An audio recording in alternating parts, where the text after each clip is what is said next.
won in the Pyrenees saw Alberto Contador attack. Andy Schleck was able to answer, but he's still searching for seconds.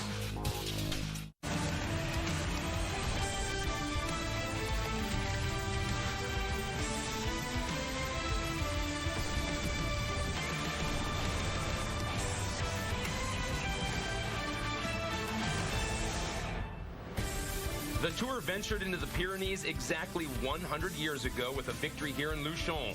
That year, Octave Laprise would win the stage and later take the title in Paris. Alberto Contador may have plans to do the same. Welcome once again to our Cadillac pre-race show. Along with Bob Roll, I'm Craig Hummer. 15 days of racing are complete, Bob, and the highlight reel of this year's tour continues to grow. It keeps getting better, actually. It was an incredible stage. The first day in the Pyrenees, a big HC category climb before the finishing climb. That softened up the legs, but then it was attack mano a mano between Schleck and Contador. What a great stage. I can't wait for the rest of the Pyrenees. We have another HC climb at the end today, but let's go back to stage number 14. Andy Schleck in yellow yet again. Contador would be testing him, though. Andy Schleck had one mission and one mission only. Every time Contador moves, I go with him. I don't think he cared about anybody else in the bike race.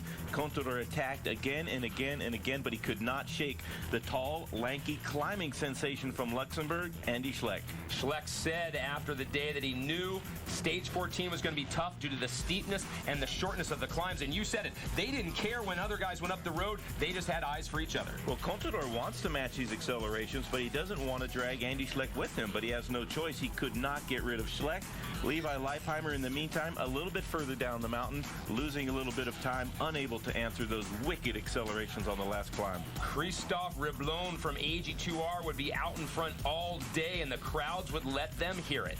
And this is the result of that infighting between Contador and Schleck. Menchov and Sanchez getting a little bit of an advantage on the chasers of that man. Christophe Riblon, what a great victory for France. His first stage win in the Tour. And the fourth stage win for the French this year. They just continue to pile up the accolades. Behind him, Menchov, Sammy Sanchez, they would instigate and continue their duel. This is for second and third, getting a little bit of time back from Contador and Schleck, but they were not very far behind. Joaquin Rodriguez in that group as well, and Robert Haysink from the Rabobank squad. But Andy Schleck coming in for fourth place. Great ride by the man in the yellow jersey. You highlighted it a little bit earlier. Levi lost more valuable time. He said afterwards he just couldn't match the accelerations of the top men. A tough year for Team Radio Shack and Levi Leipheimer. Yesterday I asked you the same question. You felt round one in the Pyrenees went to Andy Schleck. Do you still feel that? Oh, most certainly. I think he sent a pretty good message to Alberto Contador. If you're going to be able to drop me, you're going to have to be on your best game. You're going to have to go flat out, and I'm going to fight you to the line of every single stage. Great riding from Andy Schleck. He refuses to surrender to whoever everybody thought would be the stronger man, Alberto Contador, but it's still anybody's bike race. A great racing in the Pyrenees so far. Schleck may refuse to surrender, at least in the hills, but after we leave the Pyrenees, there is a time trial. History states that Contador can make up huge amounts of time on that last day. So where does Schleck get his advantage? Well, you know what? That was said the same thing about Cadel Evans and Alberto Contador a few years ago in 2007 when Contador won the Tour. Everybody thought that Cadel Evans would be able to take that time back from Alberto Contador. Theoretically, a much better time trialist. But because Contador had that yellow jersey, that day he had a special ride, and Evans was unable to do that. He finished second, Cadel Evans finished second, and Contador went on to win the Tour. And I think if Contador doesn't have the yellow jersey, when we come out of the Pyrenees, Andy Schleck will win the Tour this year. Big statement from Bob Roll. You heard it here first. Andy Schleck is in yellow. Let's take you to yesterday's podium. And you're right, Bob. He's already pretty tall, but he seems to elevate every day he gets the yellow. Riding stronger and stronger, and his focus is more clear now. He knows exactly what he needs to do. He has one more mountaintop finish, a number of other climbs that suit his talents very well. I look for him to come out of the Pyrenees with the same advantage he had going into them. Let's show you our Michelob Ultra overall standings, Andy Schleck on top. Contador still 31 seconds behind, but Sammy Sanchez and Dennis Menchov gained some time yesterday. A little bit of time. That won't worry Andy Schleck too much. Jurgen Vandenbroek from Belgium, he is hanging tough in 5th overall, having a great Tour de France. We haven't seen a Belgian that high up in a long time. Levi drops some time and from 6th to 7th. And he switches with Robert Hasink, Joaquin Rodriguez, Luis Leon Sanchez, and Ivan Basso rounding out the top 10. Meanwhile, Lance Armstrong, a huge chunk gap to him yesterday, so he's now almost 40 minutes behind, but he's still looking for those stages, we think. Today's climbs provide the perfect canvas for our two Titans to continue their rolling masterpiece at this year's Tour. There's Alberto Contador, and immediately Andy Schleck is right into his slipstream. That was a very violent attack by Alberto Contador. Schleck says, mate, you want to beat me in the Tour de France? I'm going to ride behind you all the way to the top of this climb. They are shadow boxing. It's an in-fight. Now, I think we're seriously looking at the top men of the Tour de France this year. The 2010 Tour de France pre-race on Versus is presented by Cadillac. There will be ample opportunity to find motivation today, whether it's to honor a fallen friend, close time gaps, or send a message to a familiar foe. Welcome back to our Cadillac pre-race show. It's now time to welcome in our two ambassadors of altitude, Phil Liggett and Paul Sherwin. Another exciting and interesting stage yesterday, gentlemen. Yeah. But are Alberto Contador and Andy Schleck playing with fire here, admitting that they're only concerned with each other?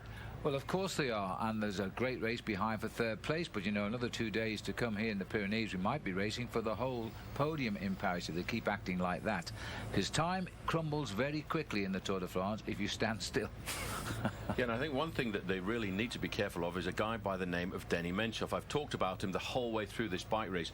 If they allow him to pull back 10 seconds, 15 seconds here and there, going into the final time trial, if he can see the chance of winning the Tour de France in that very long time trial, he could create a big surprise. Bike racers are dumb, but those two guys are not that dumb. They will not let anybody get any more than a few seconds. And that little drag race to the finish line, it was almost like a track sprint, but it didn't really lose them much time. They're still in full control of the overall standings. One of those two guys is going to win the Tour. Today, the organizers serve up yet another OR category climb. This time it comes at the end with a descent. Paul, take us through the Radio Shack route. Yeah, just having a quick look at the route. We continue in our procession towards the western part of France, right in the very southern part as well, not too far away from the Spanish borders. And as you can see when you have a look at this, we've moved away from the race finish of yesterday down to Pamiers for the long ride initially down the valley roads, the Col de Porte d'Aspet, which is a very difficult and precarious descent, then the Porte de Balès down towards the end, and then I think it's a very treacherous descent down into the finish line, and that could be where the race is decided. That is your Radio Shack route. Phil, show us the SunGuard stage facts. It's a very good stage today, and the weather happily is being kind to us. Bagnères-de-Luchon is a popular finish town here. We've been here 47 times, and Rodolfo Massi was the winner back in 1998. It's about the difference between Bozeman and Billings in Montana, 120 miles, 2 sprint points along the way, but the big challenge, that last mountain of the day, and the big descent coming down that mountain now. Paul thinks Dennis Menchov is the wild card amongst all these contenders. Of the 4 of us, who would you say is the wild card at the moment? Is that you, Paul, since you're in last? I think I'm Lanterne Rouge, and the way I'm feeling about my picks at the moment, I probably will remain Lanterne Rouge. Maybe I can get... You've lost the confidence? Yeah, he's cracked. Paul Sherwin is gone. I'm on the way down now. But watch out, because I've got a secret pick today. Oh. One man who has to be feeling confident, especially yesterday, Hefe, I feel it was a 2-point swing. You got that 4th position. Well, it was weird, but you got the 3rd, which was a bit upsetting, but there we are. And I was taken out by the man who should have really won the race, because Alberto Contador, what was he doing? He threw away my 4 points. We can't cry over spilled milk. Let bygones be bygones. Time to move on to today's stage. Here are our Cadillac performance predictions totals. Phil Liggett gets that final point, so he goes up to 17. I was able to score a couple, so I'm at 15. Bob, right behind me. The Americans, Bob Key. 1 point ahead. Go Team USA, but the yellow jersey goes down to the final spot again. Back, my old friend, that's lovely. That's not only do you get to occupy yellow, Phil, but you get first pick today as well. Do I? Yes. First pick today. Winner, chicken dinner. Well, in all honesty, I think I've just committed suicide today because I've gone for Alberto Contador because you've got to play safe when you're the yellow jersey, and but I can't see him winning on a downhill finish, but I do see possibly riders away from the leaderboard might win today. But you've got to stay with the men who are here to win the Tour de France. Contador wants to strike in the Pyrenees. It may not be today, but you never know what Schleck will do, and you certainly never know what Alberto will do. Well, very interesting that you would mention Andy Schleck. You have gone into that prevent defense, I think. You're very confident with the lead. You've had it for a number of days, but much like our two overall contenders, I've got my eyes on you. So you pick Contador. I am going to go with Andy Schleck. We are going to match wits today yet again. Andy Schleck talked about how yesterday's climb didn't suit him very well, but he has made no secret about the fact that he likes today's climb. So I am hoping that I like his final result. And, you know, he just can't sit back and let guys go in front of him, right, Phil? He's got to charge for the line now. Yeah, and he's a very good descender. In fact, can I have Schleck? No. Excellent. We might be able to work out a deal choice. later on, a little behind-the-scenes deal. You're next. I got to go with Lance Armstrong. He's been saving his strength, I think, throughout the Tour. After he realized he wasn't an overall contender, he's waiting for one day, one blaze of glory to remind everybody who the boss has been for a long time in the Tour de France. Watch for Lance Armstrong to perhaps go early or maybe go in between the mountain climbs before the Beyond category Port de Bales and get to the finish line first and get me some more points. So if he doesn't go early, and if he doesn't go in the middle, he might well go at the end. No, if he doesn't go early, he'll go in the middle. Good thinking. Excellent. I think last. It's a good choice. In all honesty, I think it's a good choice. I've got the best choice, gentlemen. Sorry about that. It's a downhill finish. You should have figured that. And who's the best downhiller in the whole of the top contenders of the Tour de France? Sanchez. No, Luis Leon Sanchez. He is a guy who's won races downhill in the Tour de France before, so I've got to look to get myself back into this game at somebody who's going to outwit Contador, outwit Schleck, and probably go away with Lance Armstrong and beat him in the sprint. So Luis Leon Sanchez is my pick for 4 points, and if I can get 4 points today, Phil, you'll still be on the bottom. Phil, is your partner reading the same papers that we are? Luis Leon Sanchez said yesterday after the stage he was completely turned inside out. He thanked his teammates for staying with him, that he suffered greatly yesterday. So, and don't forget, are you reading these reports? I am, yes, but they were in French and you didn't understand them properly. That could be possible. My French is not as good as yours. Clearly, we all have differing opinions today. That's what makes this game fun. Bob's not alone in anticipating some Lance Armstrong instigation. We'll see if his hopes come to fruition in the Pyrenees, and even with all the heat we have been having in France and all over Europe this summer, there is still snow in the mountains. We may not get to those elevations today, but the riders will definitely come close. Welcome back to a bonus segment of our Cadillac pre-race show. While we wait for transmission to come up out on the race course, we got to spend some extra time, at least the four of us do, together, guys. So let's go back right at the break. We were talking about Lance Armstrong's ambitions at the Tour right now, but Team Radio Shack clearly had defined goals, didn't they, Phil, when they came into this Tour de France? Well, I think they really did have goals, and I think as far as Lance Armstrong was concerned, he had a realistic shot at the podium. All of his bad luck coming in that opening week. Lance never used to fall off his bike, did he? And now this year, in his 13th Tour, it's all gone a little bit wrong for him. Just as he's in the right position to go forward, down he went. He rejoins the brake, he's already under pressure, he goes off the back because they start to climb. I really think, and I guess you would agree with us, guys, that he would have been a challenge in this Tour this year. I was just listening to his team manager the other day, was talking Alain Galopin. He said if Lance hadn't fallen, he reckons that the podium at the end of this year's Tour de France would have been exactly the same as last year. Contador, Schleck and Lance Armstrong. But yes, now they do have to look for other goals, and maybe the other goal should be the team classification, which in itself is a very prestigious award. And that's and I have to say, it's a very closely fought out battle at the moment. It's gone from Radio Shack to Case d'Epargne, back to Radio Shack, and now it's finally gone back to Case d'Epargne for 8 seconds. Now, I think they need to concentrate on that, because at least at the end of the Tour de France, Armstrong would then be guaranteed of climbing up onto at least one podium. You take the First 3 riders from each team, you add up their time at the end of each stage, and you have the team battle. And that's something that Johan Bruneel and Lance Armstrong not necessarily concentrated on, but have been very focused on in the past, and they bring that into the Tour de France this year. 8 seconds is their deficit to Team Case d'Epargne, so that's going to be a great battle.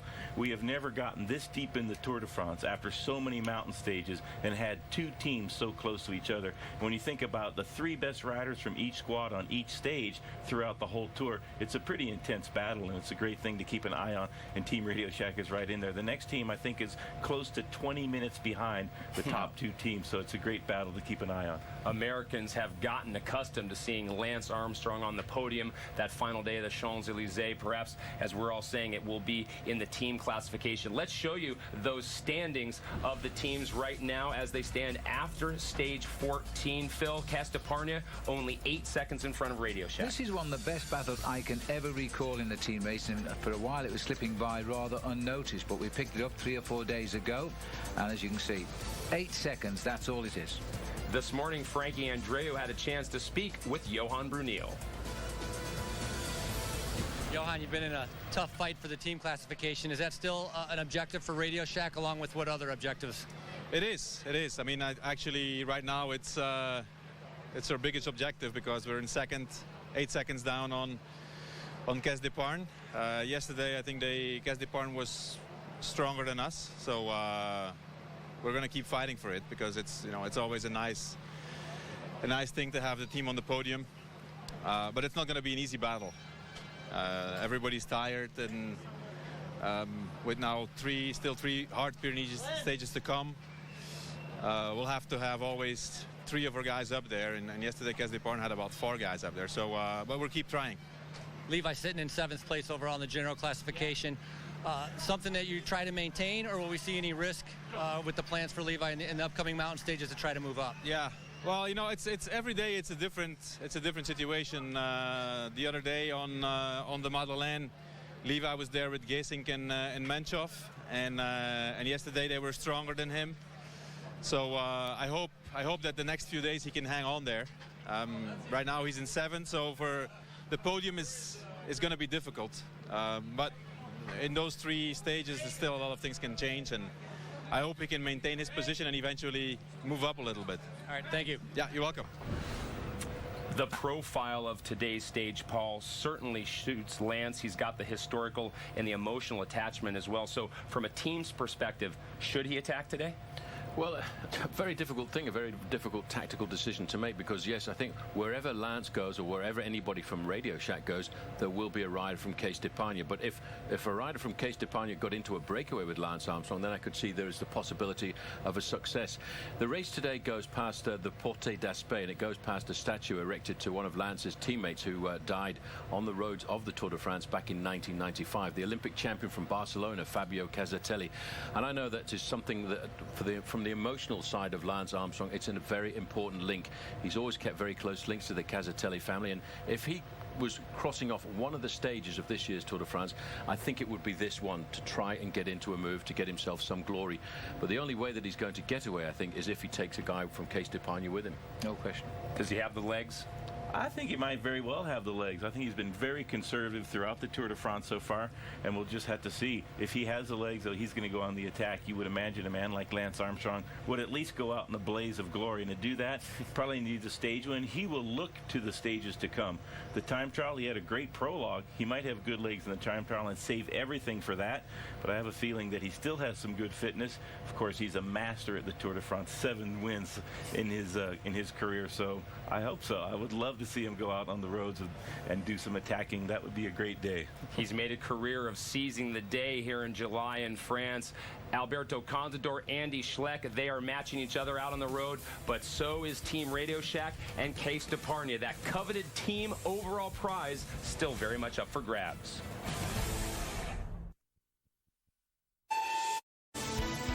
Welcome back to stage number 15 of the 2010 Tour de France. We are still waiting for pictures from the course, but we'll keep you up to date. The first hour, very quick indeed, close to 48 kilometers an hour. Phil, as you were pointing out during the break, there's already been a split in the peloton where Andy Schleck and Saxo Bank have had to bring the yellow jersey back up to the leaders. So a lot going on. We'll get you those pictures as soon as we can. But while we've got a moment, guys, let's talk about the year Garmin Transitions is having at this year's Tour de France. We've well documented the fact that they've lost 3 important riders: Robbie Hunter, their overall classification man, Christian Van de Velde, and of course the main sprinter most American eyes were on in terms of Tyler Farah. But one bright spot, I think, is the emergence for the 3rd year in a row of a man on Garmin Transition. This year it's the Canadian Paul Ryder Hesjedal. Yeah, well, you know, it's really difficult when you've got a team and you've come to the Tour de France and you're trying to get the strategy sorted out beforehand. They were all planning on stage victories for Tyler Farah, which looked to us as if that was completely possible. Nobody expected him to crash out.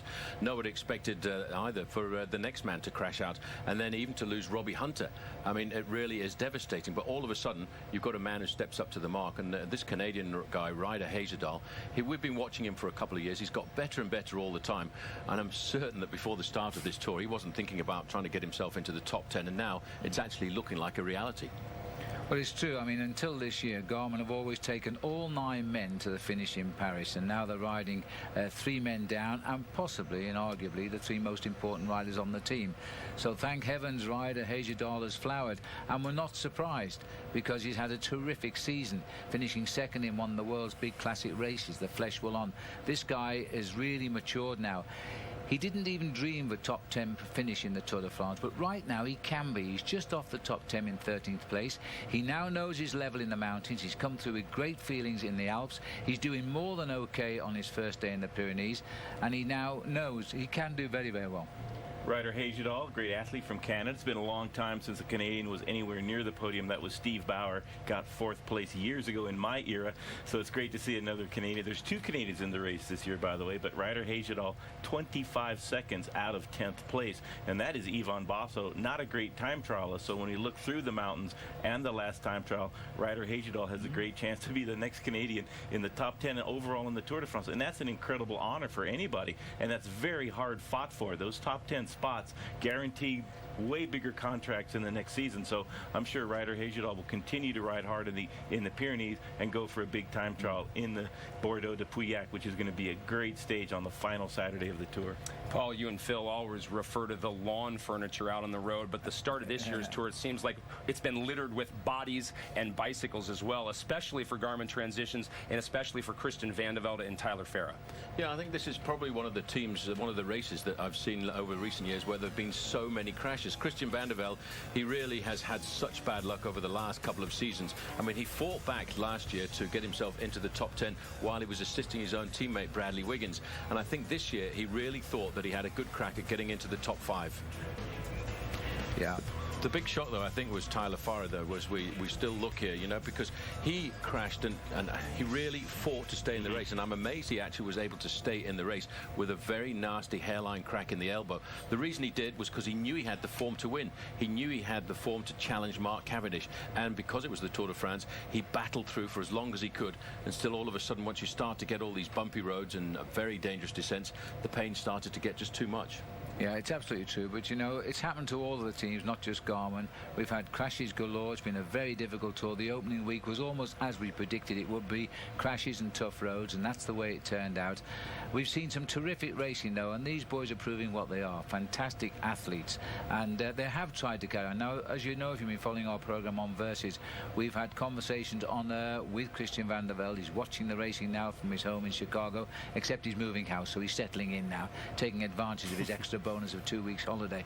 But he's a guy who will come back well. But I reckon this year, Christian, Bob, must have broken every rib in his body. Yes, he had a number of crashes leading into the Tour de France. He crashed out of the Giro d'Italia, and that was the race he was planning to use to get fit for the Tour. You can't just rock up to the Tour de France and expect to dominate. Christian's been 4th in the Tour, 8th in the Tour, and he had a great shot to do something very special this year and seemed to be dogged by bad luck. Broke some ribs in the Giro d'Italia, re-injured himself in the Tour of Switzerland, which he used because he couldn't finish the Giro, and then crashed out of the Tour de France. So bad luck comes in threes. Christian Vande Velde, he should be all right for a long time now.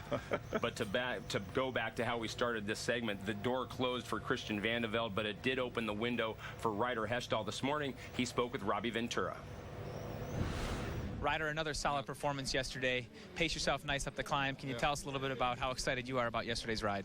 Yeah, no, it was great. I was a little, just obviously concerned after stage 12. Yesterday was, or the day before was hard too. So, obviously a hard day yesterday, and it was just real happy to feel good as soon as we got on the Palaeras there. I knew it from training a couple years ago. We spent some time up around there, so that was nice. And as soon as I was able to be comfortable and follow near the front of that climb, I knew it was probably going to be a good day, and it worked out really good on the last climb. Felt good and was around guys that it was good to be around right away, and was able to be comfy the whole climb and actually make a little bit of time on some guys. You talk about making some time on your rivals. You're 30 to 40 seconds out of the top 10. Yeah. Is that still the target for you at this year's tour? Yeah, for sure. I mean, just simply because it is that kind of time ahead, and obviously after yesterday I'm battling around those guys, and that's realistic now if I can keep performing where I'm at and based on how other guys are going. Even great riders like Levi and stuff weren't too far ahead, so there's still some pretty volatile days, so we'll see what happens. Put into words your thoughts here. The most competitive tour in recent history, you're going for the top 10. Did you ever in a million years think you'd be in this position with a week left in the Tour de France? No, definitely not, just because that was never a goal or a mindset for me. It was obviously to help Christian repeat top 10 performances, so I'm happy that I'm able to be around there and contributing to that goal, so yeah, what can I say? I'm already thinking about next year. Beautiful. We have talked about the injuries. Let's show you exactly where they happened. Robbie Hunter didn't start stage 11 after going down the day before. Tyler Farah, of course, a great performance in stage 11, finished second, but then in stage 12 was unable to continue on. Christian Vande Velde went out the day before the cobbles. Garmin Transitions flags being flown by Ryder Hesjedal, the Canadian, one of two from his country in the Tour de France, and he will soldier on. Pacific Life contender standings.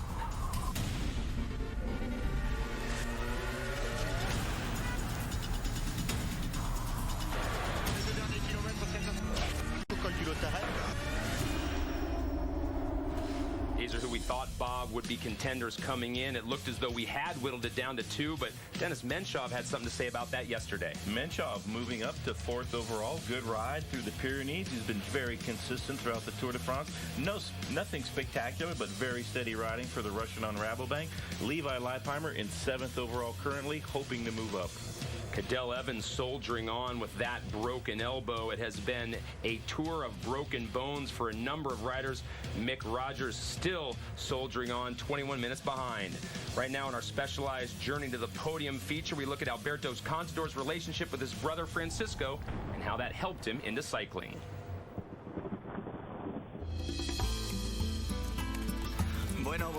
We are a very united family. My brother Francisco is my older brother. Apart from the fact that we are close and united, there is a level of competitiveness in between us. Our relationship is very close.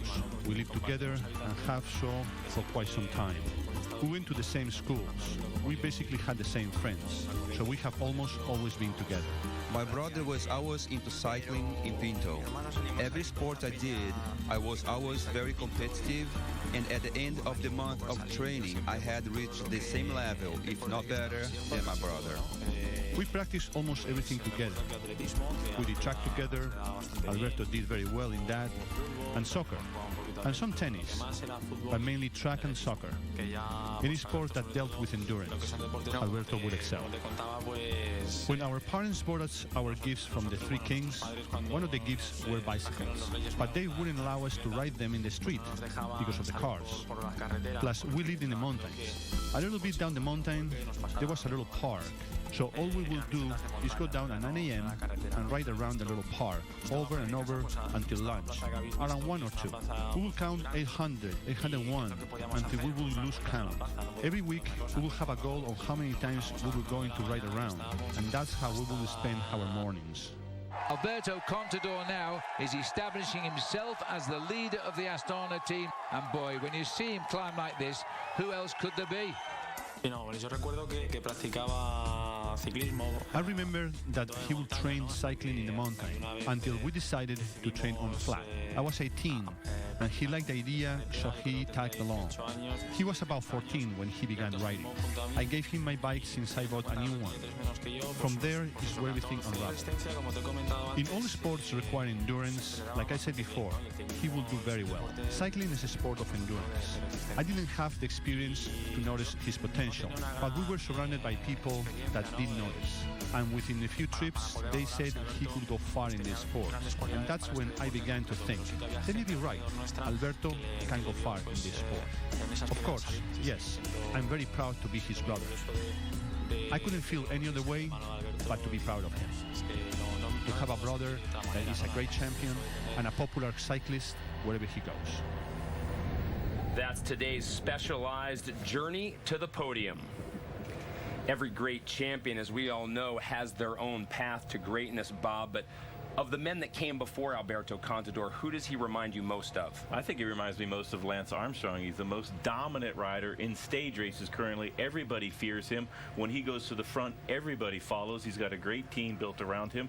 Very similar to Lance Armstrong. I think that's why they had such hard conflicts when they were together on the same team last year on Astana. Lance is the mentor, and I think that actually after Lance's career is over, they'll have probably established a pretty solid bond, good friendship.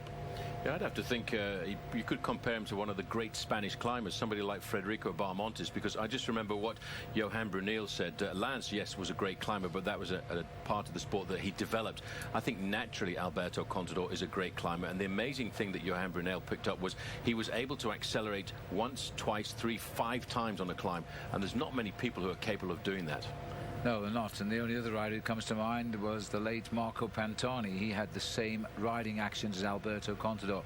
But to bring it round to this race, can he win this race? Should he attack more? I think, as far as I'm concerned, he is attacking already. But for the moment, Andy Schleck has got his number marked and he can't get away. And I think it'll be starting to annoy Alberto Contador that he can't suddenly sprout these wings and fly away from everybody. So that's why this race won't really unveil its winner until we get to that time trial.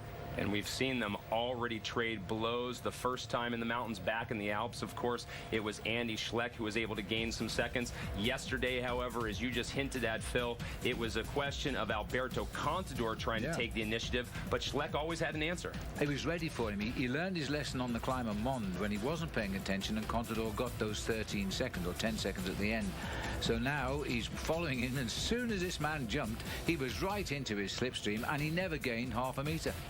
No, I think that was the important thing. Andy Schleck came out with a plan. He was told by his team manager, stick with Contador, follow him everywhere. Don't let him drop behind you so he can create a surprise attack. Look at this. Every time that Contador attacked, he attacked from the front. And Bob, you know how hard it is to jump away from somebody when they're in front of you. Oh, when you can anticipate a rider's jump, you can get on the wheel and benefit from that slipstream a little bit. So Andy Schleck wasn't concerned with any other man in the field in yesterday's stage, just the number one of Alberto Contador, and he stuck right behind him through that last climb and did not lose any time. They've been so equally matched throughout the mountain stages. Andy Schleck getting 10 seconds in Avoriaz, Contador getting them back in Mond, and on the Madeleine, they both worked together all the way to the finish line, and the same in the first day in the Pyrenees. But eventually, somebody's going to crack, and it's going to be exciting to watch.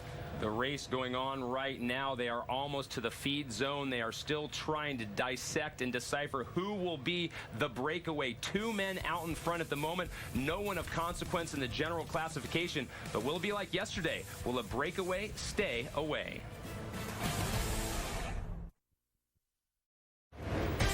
Today is the 100th anniversary of the Pyrenees in the Tour de France. Octave Lapise won here a century ago, and we await our winner in Bagnères-de-Luchon. Don't forget to log on to versus.com/lead the pack every day during the tour for your chance to win a trip for two to next year's Tour de France, and that's Cervelo R3 bicycle. You can also win jerseys signed by us, like our performance prediction segment, and today's code phrase is design innovation. We're going to take another quick break so that we can bring you a commercial-free half hour as we go up and over the Port de Bagnères later today. Quality and value.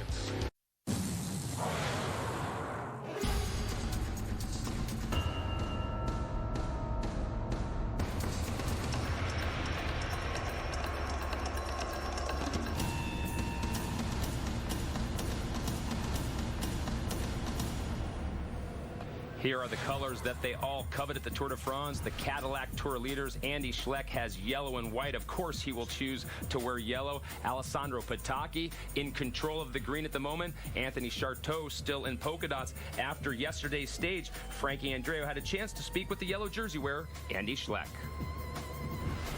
Andy, a fantastic ride up the last climb.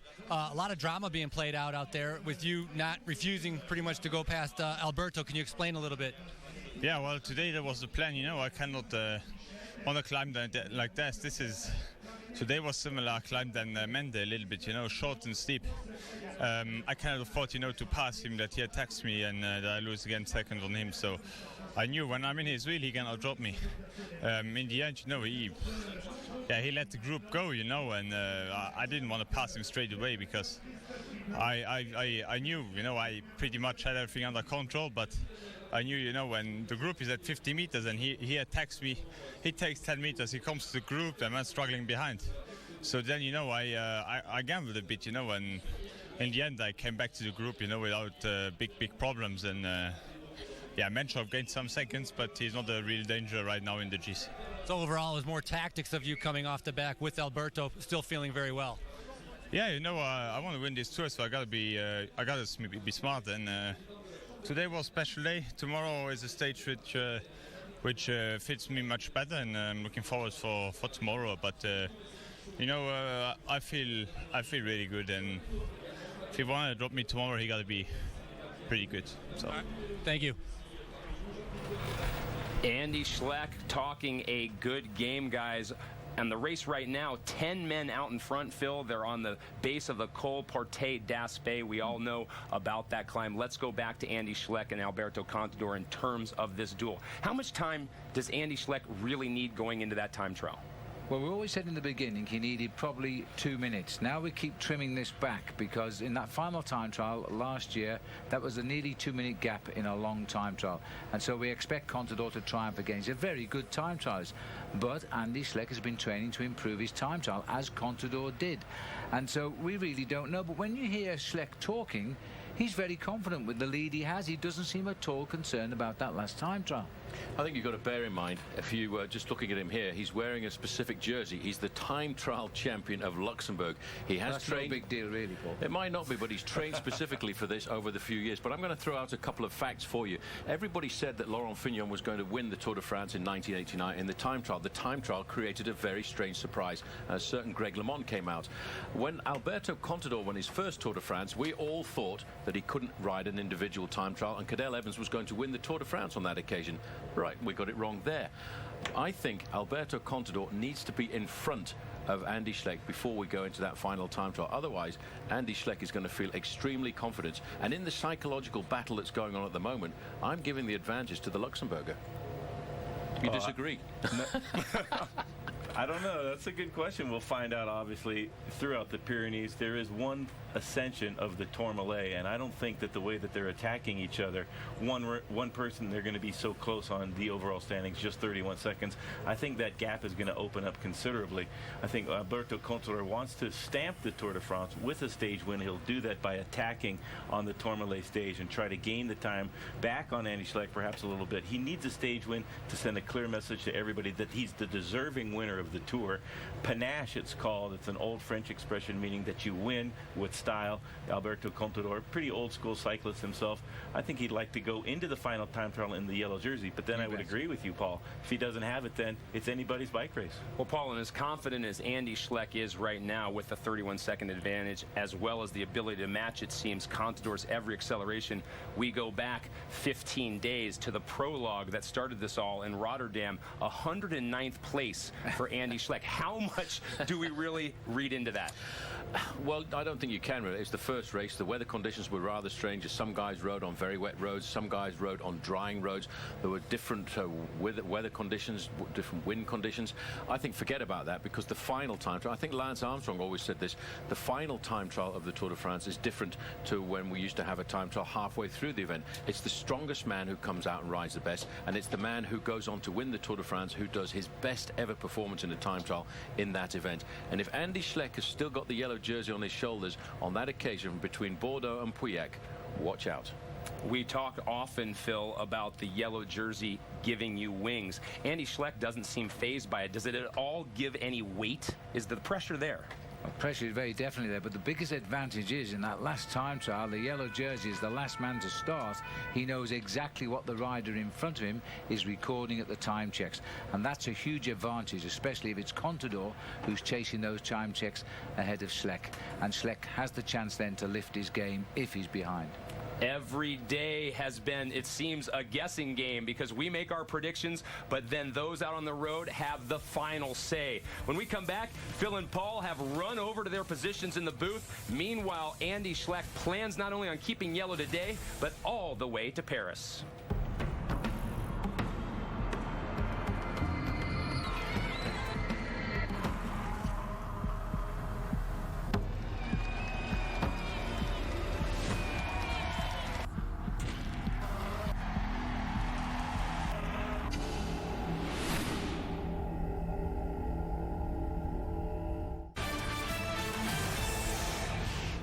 Today, 100 years ago in 1910, the Tour de France said, let's go mountaineering. They put the Pyrenees in the race, and now we celebrate that centenary.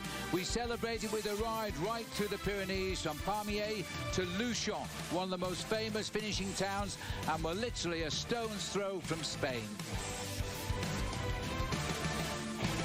Hello everybody, welcome to the Tour de France here on Versus. I'm Phil Liggett, this is Paul Shearer, and I suppose more correctly I should say welcome to the Andy and Alberto show, because here in the Pyrenees it is their race to win or lose. Paul, we're on the second of 4 days in these great mountains.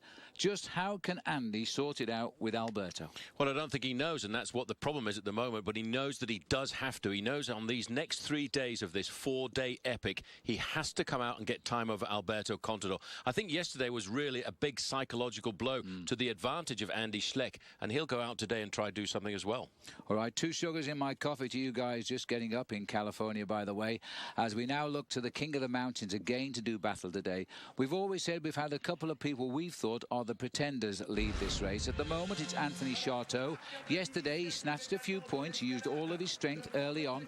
Today, he's got a huge battle to keep this polka dot jersey.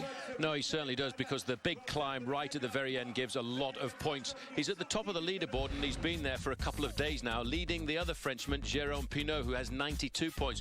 Watch out for Andy Schleck, though, because Phil in 3rd place with 76 points. He's now starting to threaten the top end of that competition, because out on the course, we've got a 4th category climb. That's not too important. We've got 2 second category climbs, but the final climb of the day, the points are doubled, so there's 40 points available for the first man to go over the top of the Porta Balis. We should see a great climb to the top there too. It's a very steep and dangerous climb as we now enter the action. Look at these beautiful pictures available to you in high definition as the riders have just entered the department of the Haute-Garonne. It's another glorious day here, 88 degrees forecast when they get to Luchon. Very light winds and sunshine all day. And our rider update, same as yesterday, in fact, and well, it isn't now, because just announced as I speak, Mauro Sant'Ambrogio has just abandoned the race. So 174 riders now remain in it. Teams intact are 9, And at the start, there were, of course, 22. Let's catch up with the action so far today, results-wise. Interesting result on the first climb today, I must say, Paul. Yeah, it certainly was. A slight break off the front end of the main field because Federico led her there across the top ahead of Tor Hushovd and Alessandro Petacchi. And they were actually getting into a breakaway, hoping to try and get themselves away to the first sprint point of the day.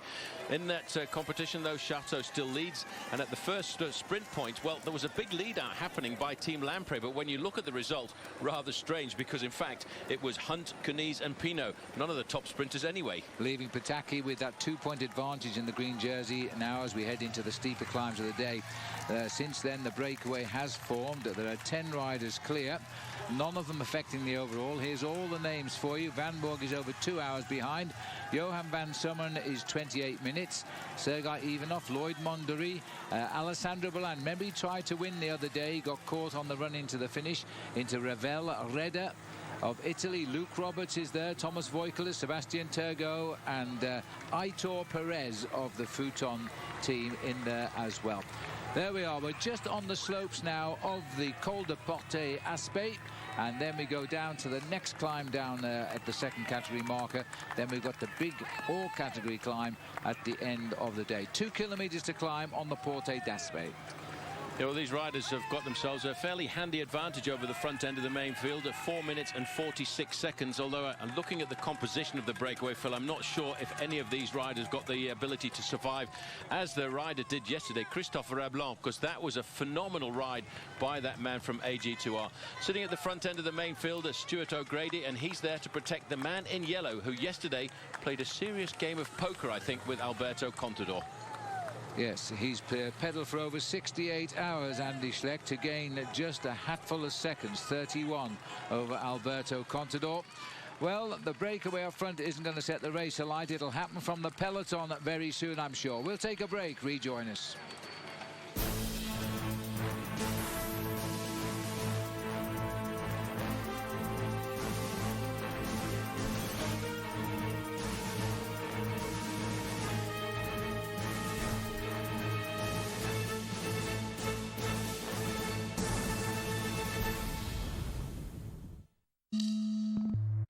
That's the Daily Line tonight at 11 Eastern, only on Camp Persis. We're just on 1 kilometre to the summit now of the first second category climb of the day, the Col de Porte Aspect. One of the original climbs included on the Pyrenean section of the Tour de France 100 years ago. And these boys have earned themselves a lead of just on 6 minutes, just 6¼ minutes now. Alessandro Bolan on the right in the red.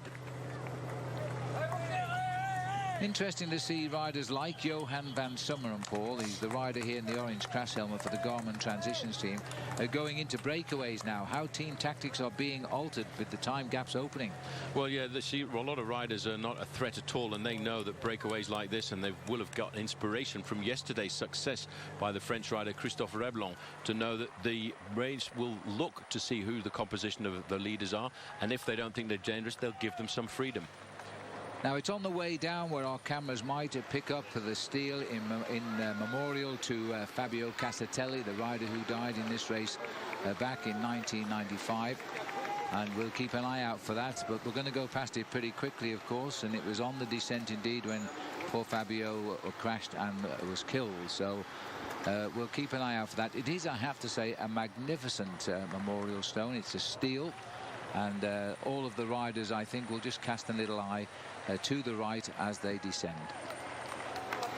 A little bit of artistic interference there by the cameraman, just sitting at the back. Big Tor Hushovd, he tried to get himself some points early on in the points classification. He's in second position in the green jersey points classification behind Alessandro Petacchi. And strangely enough, Phil, in the first climb of the day, those two riders went across in second and third, keeping a very close eye on each other. And when you see the peloton pack like that, they're keeping it all nicely together. Anthony Chateau, no points waiting for him at the top of this climb because there are 10 riders in the breakaway. That's, as far as he's concerned, exactly how he wants it. Nobody can catch him up at the moment. In the centre there, the Australian Robin McEwen crashed more times than we can remember on this Tour de France, but still soldiers on. In the second line is Lance Armstrong. He also, we wonder that today maybe he'll try a move, but he does have this battle with the team event between Radio Shack, his team, and the Spanish team Case de Pon, separated by a few seconds. So if one rider attacks from Radio Shack, expect Case de Pon to reply. Interestingly, Paul, neither Case de Pon nor Radio Shack are in that front group. And that's a reason why I think it's been given a certain amount of freedom. That is a big battle going on there. But at the front end of the race, these guys, none of them really great climbers, which is why I think they've been given so much freedom. I do think, though, later on in the race, we'll see an acceleration in the peloton, because I do know that Alberto Contador and Andy Schleck will once again go head-to-head. Schleck for the reason being that he knows he needs to get time. I think there's a problem here. This is Mark Cavendish with a problem at the back. I'm not quite sure. No, it's a flat toe, or is it shifting on the rim? I think he thinks it's shifting. No, I think he may well have broken an axle. The way he was moving the back wheel there, he does have a problem with the wheel. Yeah, it could be a broken axle, which would be a little bit unusual, but it certainly happens. We come to the top. This is over the top now, and now we'll need binoculars to see the first rider there. We'll tell you as soon as we do. Lloyd Mondery was leading over the top, I think. He was the rider on the same team, by the way, as yesterday's winner, Christophe Reblin. And I'll tell you what, at the finish yesterday, as we've gone back to Cavendish, he's looking, he might be changing the skewer here. Might just be a skewer breaking. Yesterday was warm congratulations from the race leader, Andy Schleck, when he went up to Christophe yesterday and congratulating him on an escape which was almost 170 kilometres. Come on, Mark, this isn't the time for a sprinter to get problems. Well, he's not too far from the top of the climb, so he should very easily get back into the main field, because as you can see, this is sempre piano, as they say in Italian. They're going along very easily. Robbie McEwen at the front. He, alongside with George Hincapie and Stuart O'Grady, are turning out here to be the drivers, Phil, of what we often call the autobus.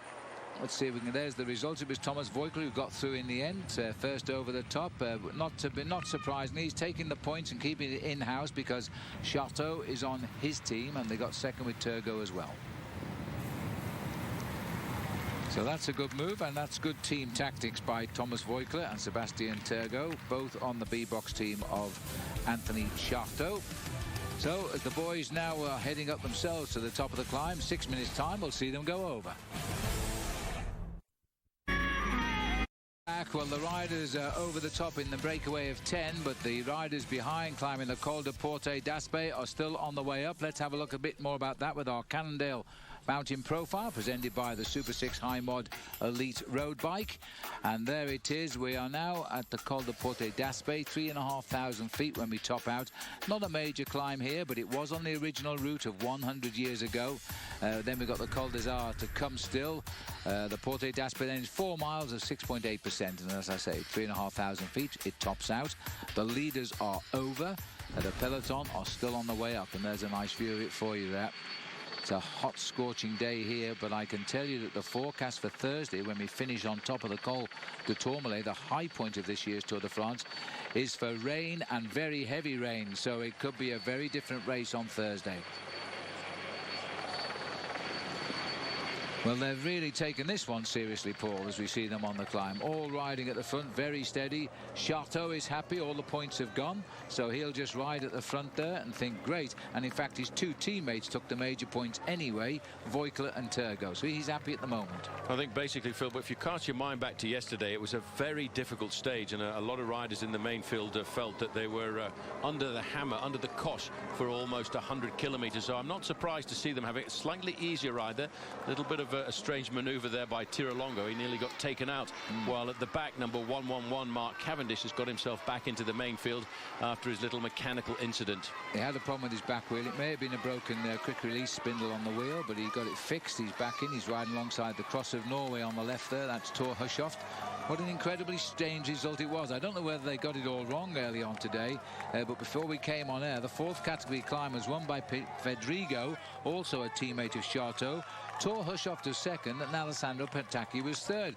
That was the sort of result we would have expected at Clermont a few kilometres later, because that was for the green jersey then, and that was won by the teammates of these guys up front. So they haven't scored a point in that green jersey competition today. But they were taking it very seriously, and it's a battle that will go right the way down, I feel, Phil, this year to the Champs-Élysées.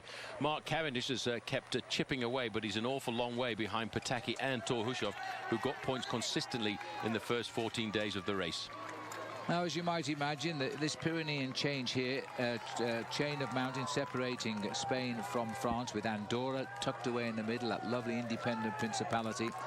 You'd think they are very close together, but you know, last night's it's a 200-kilometre, 125-mile difference between where they finished yesterday to where they finished today, and very difficult to get to because these roads are dug right into the mountains. And tomorrow everybody will be based down in Pau, as that's the gateway to the Col de Tourmalet. The top of the climb got timed out at 7 minutes and 37 seconds. Nobody in any hurry, no prizes for anybody here, as we now head on to the Col des Arts and then onto the giant ore category, and then that'll be a different story. No, it will. That will be when we start to see Team Saxo Bank and Team Astana come to the front to start to set up the battle between their two climbers. Down into the valley, there's a little climb actually in the valley which is not categorized, the Col de Buret, and then we go up the Col de Arez, and then it's the final sprint point of the date, and then 20 kilometers uphill to the top of the Porte de Balais. So as they continue on, let me remind you again about our Cadillac Lead the Pack sweepstakes. You log on to versus.com/lead the pack. You do it every day for the Tour, and you could be with us on the Tour de France next year. 2 of you could. 2011 Tour. A Cervelo R3 bicycle could be yours. You can also win yellow or polka dot jerseys. You always need the code word to log in, and today it changes, by the way. Today it's design innovation. Now, just dropping back to the team car to find out what's going on is Lloyd Mondry, AG2R, in the breakaway, the teammate of yesterday's winner. So AG2R are on a high. We'll take a break and we'll continue our meandering through the Pyrenees on Celebration Day. See you in a moment. They rise and shine, even when the sun hasn't. At our Pacific Life race update. The riders descending the Porte d'Aspet at the moment. We have the big pack here, and there is the steel. We're passing live pictures. These are Fabio Casatelli, born on the 16th of August 1970. An Olympic gold medal was his. He died at this very point on the Tour de France in 1995. What a magnificent monument. Well, it really is a magnificent steel, Paul. Well, I was there, Phil, when it was actually when it was open, because I was the PR man for Motorola that year when Fabio Casatelli died, and it was a very tough Tour de France for the few days after that. I can only imagine it was such a shock at the time it happened. And Fabio Casatelli, his biggest win was his Olympic gold medal in Barcelona. The race has gone by, I'm sure, with thoughts of Fabio at that very moment as they've gone down, and they're descending, I have to say, at just about the same speed they descended on that fateful day. They were not racing down the mountain at all. Just a silly touch of wheels, and he fell on his head just on the road. He didn't even hit anything. A couple of his teammates are in the race today, George Hincapie and Lance Armstrong. That's absolutely right, and maybe we can expect fireworks from Armstrong, because he's lost enough time in this race to no longer be a marked man. Is he going to make a play near the end today, or will he try and go somewhere else? He's riding his 13th and last Tour de France. We're racing down the valley now to the Col des Arts, and that's a small climb out, takes it up to only just on 800 meters. And I don't think we'll see any reaction until after the descent of that and they climb the final ore category climb. That means outside category, means one of the major obstacles of this year's Tour. Yeah, I don't think we'll start to see the wind-up until we get to the small town of Fronsac, where the last sprint point of the day is, and then we go along the valley road for about 10 kilometers, and that's when you'll see, I think, Team Saxo Bank and Astana start to turn up the screws quite a fraction. Super area this. The riders really racing generally in a westerly direction before they turn to dive south down to Luchon today. And it's well, the way they go over the cols, but if you were driving here, you'd come down a very pretty valley road into Luchon itself. But the peloton sitting about 8 minutes off the breakaway now, still gaining. Good sign for the breakaway. No, but there's no chase at all organised, and I think one of the main reasons for that, Phil, is because we had a very difficult day yesterday. I was amazed at the speed we were going through the valleys and the gorges of the River Aude. The hammer was down from the very beginning, and it was all done by Team Astana. They didn't get what they wanted out of the day. First of all, Alberto Contador didn't gain any time over anyone else, really, that he wanted to. And more importantly, what I think he really wanted to do was to get himself the stage victory, and that escaped him too. Just sitting at the back here, number 87 is Lloyd Mondry. One of the rookies in the tour is Aitor Perez of Futon Cerveto. He's the first time. Just on the far side of our picture going out of it now. We've also got some stage winners in here. Sergei Ivanov has won here. So too, we saw Thomas Voigtler win here. He's in the breakaway. When I get 5 minutes, I'm going to work out how many tours this lot have ridden, because I think it'll be a very high number indeed. This is a very, very experienced breakaway. No, it certainly is. The wins for Sergei Ivanov coming in Aix-les-Bains in 2001, and a win last year in Besançon, and a very difficult ride over the climbs. And once he got clear, nobody really thought that he was going to stay off the front end of the main field, but he certainly did all the way down to the finish. Stuart O'Grady, this is his traditional place in the peloton when he's handling the job for a team leader, as he is today, of course, for Andy Schleck. I do feel as though Saxo have missed the presence of Frank Schleck, though. Frank crashed, as you know, on the cobblestones in northern France. Triple break of his collarbone. He's watching now on television, I'm sure. But he would have been a strong man right now, and what an ally for his brother against Contador. Well, he was the ally that Andy Schleck wanted to have in the big mountains. That this team that we're looking at on the front, Team Saxo Bank, is a great team, Phil, for the flatlands. They are superb when it comes to trying to split the race in the crosswinds, racing across the cobbles in the north of France, as we did earlier on. But it's not such a strong team when it comes to the mountains. So he'll do his work as long as he can. The next obstacle is the Col des Arras, and then we're down that to the sprint at Fronsac. By the way, that's a label of a very famous red wine in these parts of the world, Fronsac. And then we climb out up to the Porte de Balès. There's the Col des Arras. That's our next obstacle of the day. We'll see you in just a moment. Proof and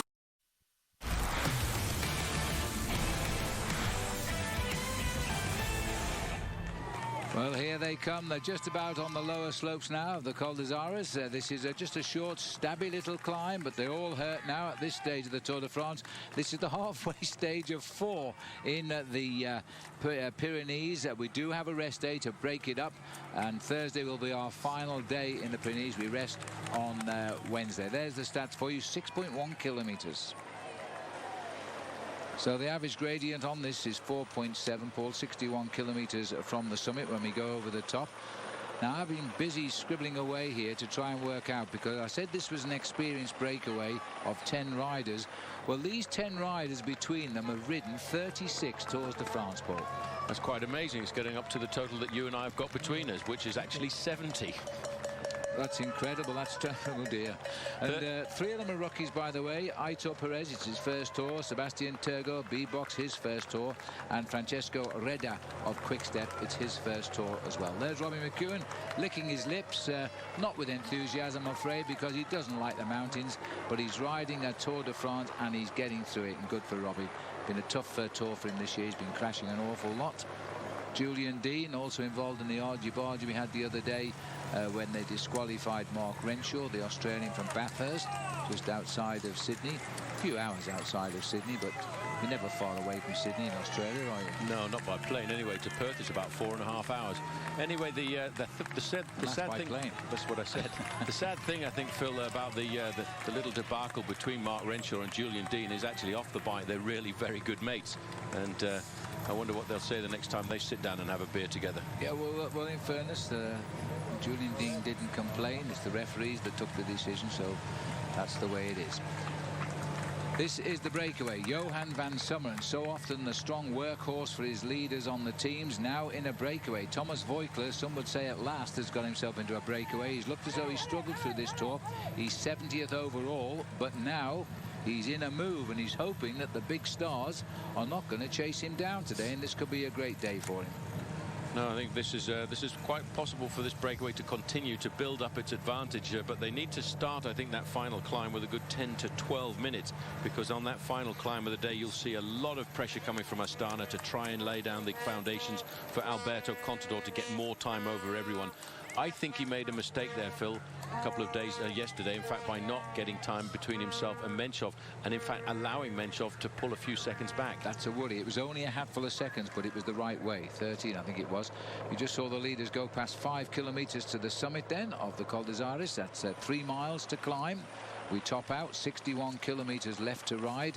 on today's stage, but the big sting in the tail today, it's standing out like a tower around the Pyrenees. It is the Porte Balès, and it is a brute. It is a hill we've only ever climbed once before. Kim Kirkham was the stage winner then. In fairness, it was Alexander Vinokourov, but as we know, that was the year he was disqualified for allegedly changing his blood. Blood doping is what we call it, and he's now back in the race, having served his suspension. Heading deeper and darker down into the valley, they've got to cross over that big mountain in front of them. That is the Col de Arès, and that's only a pimple, really, Phil, when you compare it to the thing on the horizon.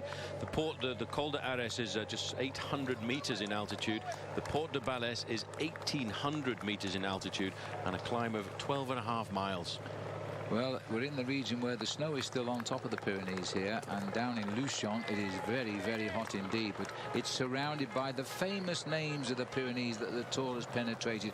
The Col de Peyresourde, the Super Bagnères climb, they're all here, right where we're sat commentating, and right down in the valley is Luchon, and it's a scorcher again today. A nice sign to the side of the road there, Vive le Pays Basque, which is long live the Basque country, and go for it, Sammy Sanchez. Well, the funny thing is, he's the only rider on the team who's not a Basque. That's absolutely right, yes, the Euskaltel Euskadi squad, yeah. There's the champion of France, Voigtler. Always nice to see him in a breakaway. He's an attractive rider, and a colourful rider too. He's the one that survived for 12 days in yellow until Lance Armstrong finally took the jersey off him and went on to win the Tour de France. As we salute today Fabio Casatelli, the riders are now away from the Porte d'Aspet. 65 kilometres to go, 10 men, 9 minutes up. Ever had skunky beer? Clear and green bottles let in light, which can turn traditionally brewed beers skunky. Brown bottles protect better. Every Samuel Adams comes in a brown bottle, and we use tire six-packs to protect it from the light. We put so much care into brewing the beer that we want to protect it. Give this job to my friend. He loves playing in the jungle. Right. A team of legendary warriors on a mission. They weren't expected to survive. To get out of here, it's a miracle. Let's see what you got. Exclusive daily tour commentary and analysis from cycling's biggest names. Interactive stage maps. Go to visit bicycling.com. Oh, that's a problem for Jürgen van der Broek. 5th overall in the race, front wheel puncture. He's rather lucky for him that the race is not under pressure here. The gap is sailing out. All of Belgium will hold their breaths because they are claiming 75% of the television viewers are watching the Tour de France because of the performances of this man. They've never had a rider in the top 10 for an awful long time, and 5th overall potentially is really causing attention in the cycling mad nation of Belgium. He'll get back okay there. Teammates waited for him and pacing him back into the pack there. Can't quite see who the teammate is, but I suspect it's Mario Ertz. Well, I would be wrong, because it was actually Daniel Moreno who's taking him back. So the leader's getting back onto the bottom slopes now of the Col de Arès. Still leaving the work then to Stuart O'Grady as the peloton are on the climb now. The leaders are not too far from the summit of the climb. 9:19 is the gap. And that's a big gap, Paul. Now, you said earlier between 10 and 12 minutes they might do it, and look, we're nudging 10 minutes now. Yep, I think they're starting to get up to that magical moment, and there's still no real chase. This is what I would call at the front end of the main field a false tempo. It's just riding along, making sure that the main field knows that the team Saxo Bank are the team of the overall leader, Andy Schleck. They're riding this pace basically just to get themselves to the finish if they can. The race is not on in earnest. There's no real chase, and that's why the leading group is building up a big advantage. Marcus Burkhardt in the red there. The boys of HTC Columbia, they'll be happy with this pace today. Caught up with the leaders again here, Alessandro Balana. There's a Japanese flag on the left there. They all come to the Tour de France now. We've only got one Japanese rider in this event, but he's on the B-box team. Yep. Arishiro. Yeah, Arishiro Yuyuki. And he, in fact, is formerly a Japanese national champion. And I would have to say, Phil, I think he's ridden superbly at the Tour de France this year. He finished his first tour last year, and he's going to come and do it again this year. Absolutely right. Just over a mile or 1.5 kilometres to the summit for the pacemaking. These boys are sticking to the guns here. When they went over the top of the Col de Porte Aspre, they led the peloton by 7:37. Looks like they're going to be leading the peloton by probably 10 minutes over the top of the Col des Arèches. Just one obstacle remains after that.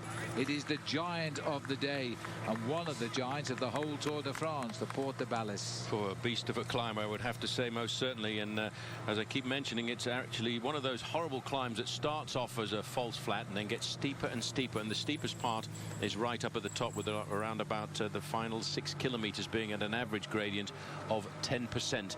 And that's where I would think we'll start to see the real sort out coming. But will there be a sort out between Andy Schleck and Alberto Contador?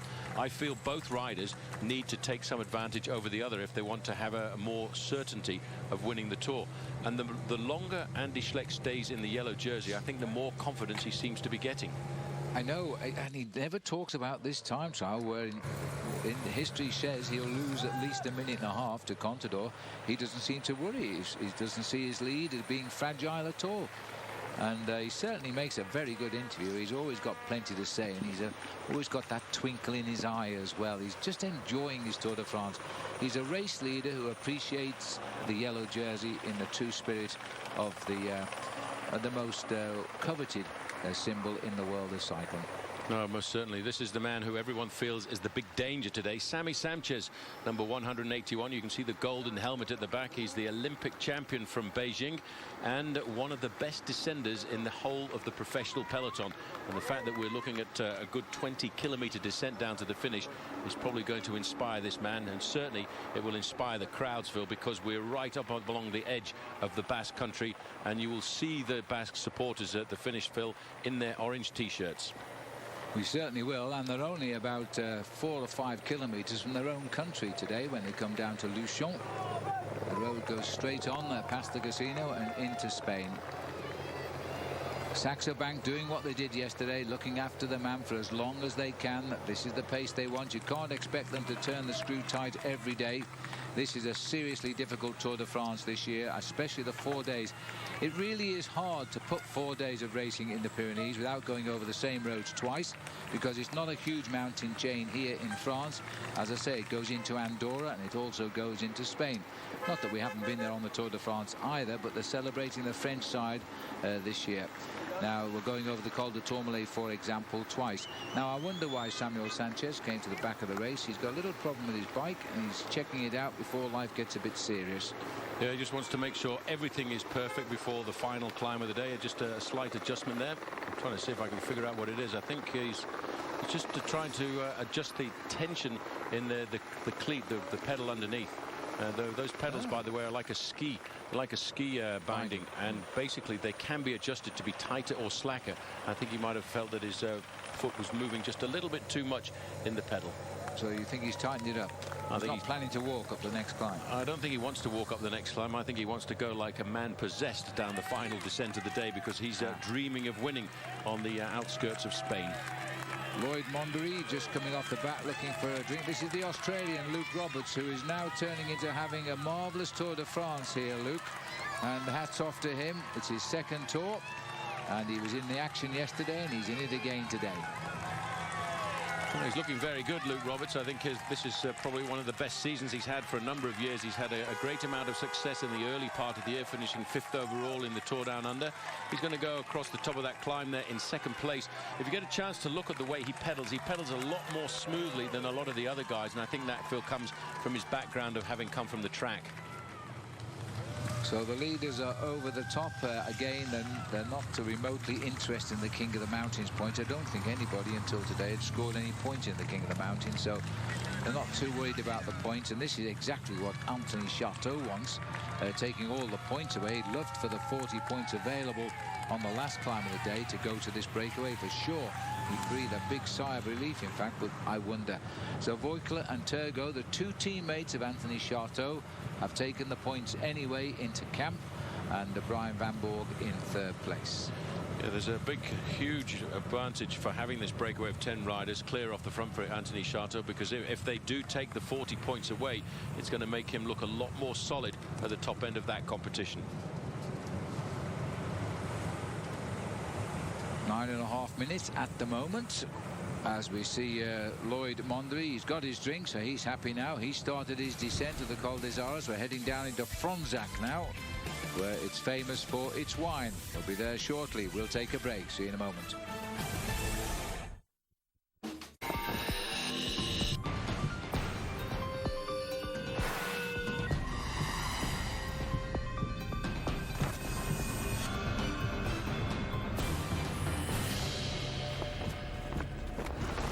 Let's have a look at our eHarmony American standings then. Levi Leipheimer slipped a little bit yesterday, lost a little bit of time, gone down to 7th in the race now. Chris Horner 21st, having a great tour. Lance Armstrong holding in at 38th.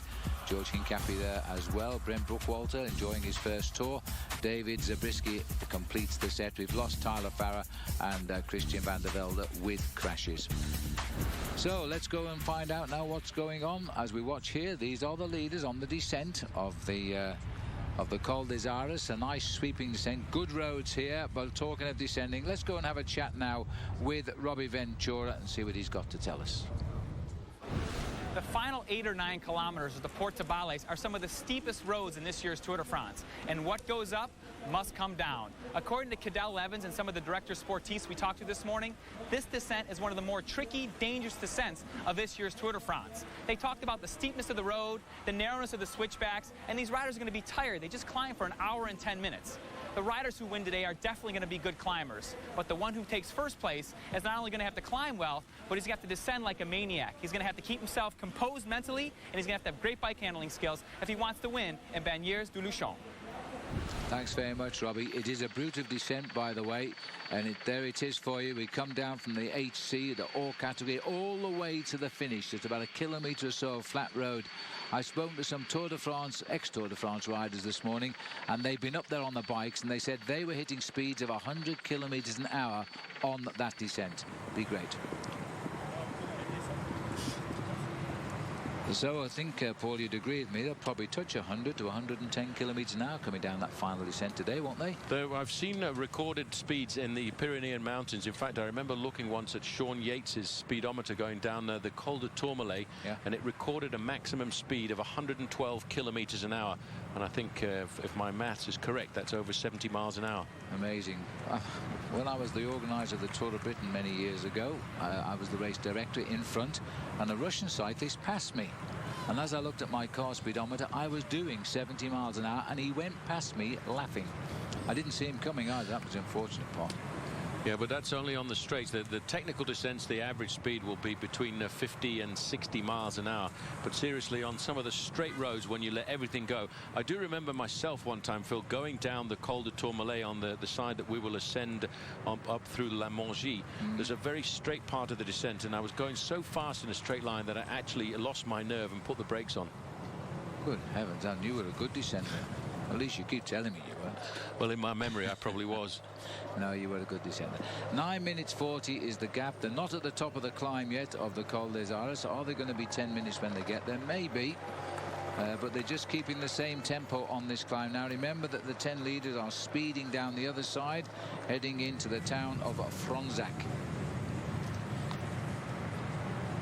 There's bottom roads for these boys now as we continue on the valley road, but all around these fellas, knocking them on their shoulders, are the giants of the Pyrenees today, as the pace being set here by Sebastian Tergo, who's been going well in the mountains today in defense of Anthony Chateau. We'll take a break, come back shortly. Alphonse. Yes. Take a memo. Yes, Lance. From now on, no one should... Well, the Tour de France goes on. We're in the Haut-Garonne now, positioned at the foothills of the Pyrenees. The Saint-Bertrand de Comminges Cathedral is renowned for its melange of architecture. Romanesque, Gothic and Renaissance features are displayed as the church has undergone renovations in the 12th, 14th and the 16th centuries. The church's 16th century organ is so famous that the cathedral hosts an international organ festival every year. And there it is from our helicopter now. It's all in this beautiful village of Saint-Bertrand de Comminges, And this is an area just away from the rise. It's about 4 kilometres from passing it at the moment. Well, as we spin round the cathedral here, let's go and spin round the table upstairs and find out what's on the prime time tonight with Bob Roll and Craig Hummer. Phil, you, Paul, and Bob have been doing this a lot longer than I have, so you know the fans at the Tour de France can get crazy. So in our Head Sweats Ask Bobke segment, you're going to talk about how the fans sometimes actually affect the race. And I'm going to make a special request of all the American fans. Please come to the Tour de France and stand in the roads and cheer for all of the riders. It's been a busy day so far, Phil, but I guess you're going to come up and join us for another Geico History of American Cycling and talk about that tour all the way back in 1995 that involved a certain Lance Armstrong. Yes, thanks very much, Craig. I'm getting to enjoy sitting up there with you. It's very nice. I'm down in the commentary box here looking out at the finishing line, while the boys here are racing towards me today at very, very high speed. Well, Paul, they did it. The referees just announced the lead 10 minutes just after they went over the top. So now then, are they going to stay away? Well, I think it's starting to look pretty good. It all depends on the reaction from Fronzak to the bottom of the climb by Saxo Bank and by Team Astana. If Astana feel that they've got a tactic to play today, they could pick up the pace making quite rapidly, and they may well just eat into that 10-minute advantage. It really depends on if Andy Schleck and Alberto Contador want to have a ding-dong battle like they did yesterday. Well, the ding-dong battle can take place whether they catch the leaders or not, of course, because the leaders, most of them have lost more than 1 hour. The best placed is Johan van Summen. He's lost the best part of 28 minutes. So we can have the battle in the peloton without ever catching the leaders today. They can have the day like Riblon did yesterday, and we can be treated to an incredible climb of the last climb of the day, I think, today. And surely, just because of the steepness of the climb, somebody's got a crack. No, they do. And it's a combination, really, Phil, of the steepness and the length of the climb as well, because at 12.5 miles or almost 20 kilometers of climbing, it really is a real leg breaker. And it starts off fairly smooth at 4 and 5% average grade, just to get the legs singing a little bit. And then once you get to the halfway point, you start to kick up then, and it gets a lot more difficult. Well, this year, huge time gaps in the opening week. Even when there was no hills at all of note, they were still losing minutes on the road today. But today, they're looking at hours, some of these riders behind in the breakaway, as we continue snaking our way now towards Fronzak. And just look at the peloton speed at the moment, 31 miles an hour here for the boys. So they're starting to step on the gas. We are going downhill, let's emphasize. There's the boys from Saxo Bank at the front. There's some power outputs for you. 346 watts for the leaders. Little less effort coming out of Stuart O'Grady there. 327 watts for the peloton. But they're waiting. They know what's coming, and they know it's coming rather quickly right now. Just this sprint in Fronzak, which they won't be interested in at all, as we continue on towards the big challenge of the day. And we're going to be able to bring that challenge to you commercial free, by the way, so you'll enjoy the big climb of the Porte de Balès. So we'll take another commercial break, and we'll see you back very shortly.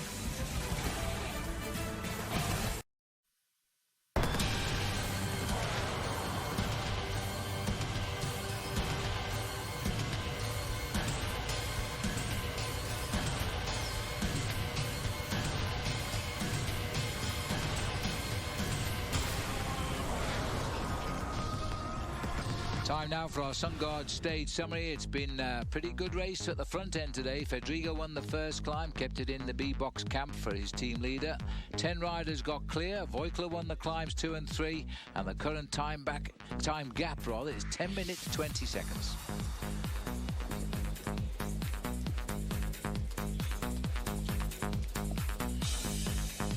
Well, the riders are continuing now. They're clear of the top of the Col des Ares, and now it's quite apparent that the gap of 10 minutes and 20 seconds, it's going to be showdown amongst the two principal leaders once we get to that climb. Well, for the moment, control at the front end of the main field is Team Saxo Bank, and it seems to be that there's this big psychological battle going on, Phil, between the two of them, between the team of Saxo Bank and Team Astana, the team of Alberto Contador, and nobody yet, I think, has got the major advantage. But every day that Andy Schleck seems to remain in the yellow jersey, he seems to get that little bit more confident. I think Contador wants to prove to himself now that he can handle Andy Schleck, because so far it's not working out for him, is it? But we'll see. And this breakaway is trying to spoil the party for the daily prize of €8,000 for the winner. And they again are still holding on. 10.29. It's just nudging up all of the time. And really, once we get to the climb, it's 19.3 kilometers the climb of the Porte de Balles. It is severe, to say the least. It is a real brute of a mountain. And then they've got 21 kilometers, of which 20 is flat out descending, where we know they will exceed 100 kilometers an hour on the roads initially. So it's going to be pretty exciting, this last hour of racing.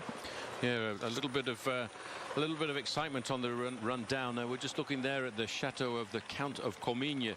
These are the remains of a 12th century keep, and in fact, when you look back to the history of that keep, it was put into place to try and defend the village down in the bottom below. Well, these are the beautiful villages which just nestle tucked right up against the giant climbs of the Pyrenees here. Pretty cold in the winter. The snow's all around them. Skiing is the big preoccupation here. And quite often I should imagine that the freeway, which runs some 40 kilometers or 25 miles to the north, is quite difficult to get to sometimes in the winter. Well, it certainly is, and another reason why a lot of these keeps appeared in the valley roads is they were to control the movement of traffic and movement of goods from the flatter part of France through these valleys and across into Spain. This is the breakaway. Luke Roberts of the United of Australia, rather, sitting there nicely on the left of our picture. Brian Van Borg here of Leaky Gas. All working regularly together. Voigtler at the back. So as Sebastian Turgot keeps tapping out the message at the front, let me remind you to tap on board and enjoy the Progressive Fantasy Cycling Challenge. Plenty of people are playing this game. It's been a huge success, and you can play at versus.com/progressive. You could win great daily prizes like today's featured stage prize, which are Bob Roll signed head sweats, Tour de France hats and headwear. So the next big target of the day will be the last big target of the day. It'll be the climb of the Porte de Balles, a climb of 12 miles. Ouch, that hurts. See you in a moment.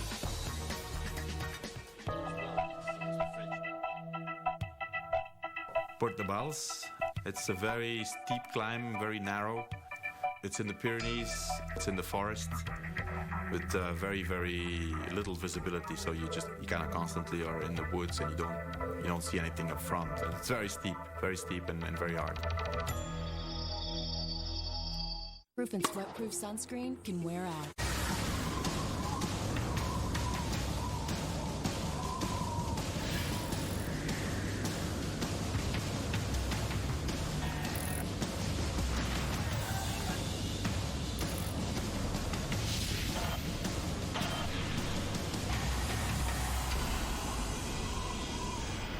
Welcome back, and the big one's on the horizon now. It is a beautiful scene. There's a little span around it with a helicopter earlier today, or I think that was taken yesterday, actually. Not many people there yet. Let's have a look then at our Cannondale Mountain Profile, presented by the Super 6 High Mod Elite Road Bike. It's the last climb of the day, but it's not the last climb in the Pyrenees for the riders this year. There's still 2 more days to come. It takes us up to 5,758 feet, and half of the still today will be on the way down as we race into Luchon, descending virtually all of that 5,758 feet at very high speed. 12 miles up. It's an average of 6.1%, but there are stretches of it which go up to nearly 11%. It is a very, very difficult climb, believe me. There's the leaders, 10:48 now.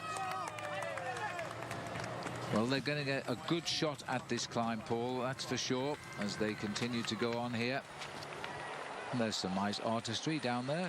Well, I challenge you to name all those cyclists. I can see Joop Zoetemelk, I can see Lucien Van Imp. Go on.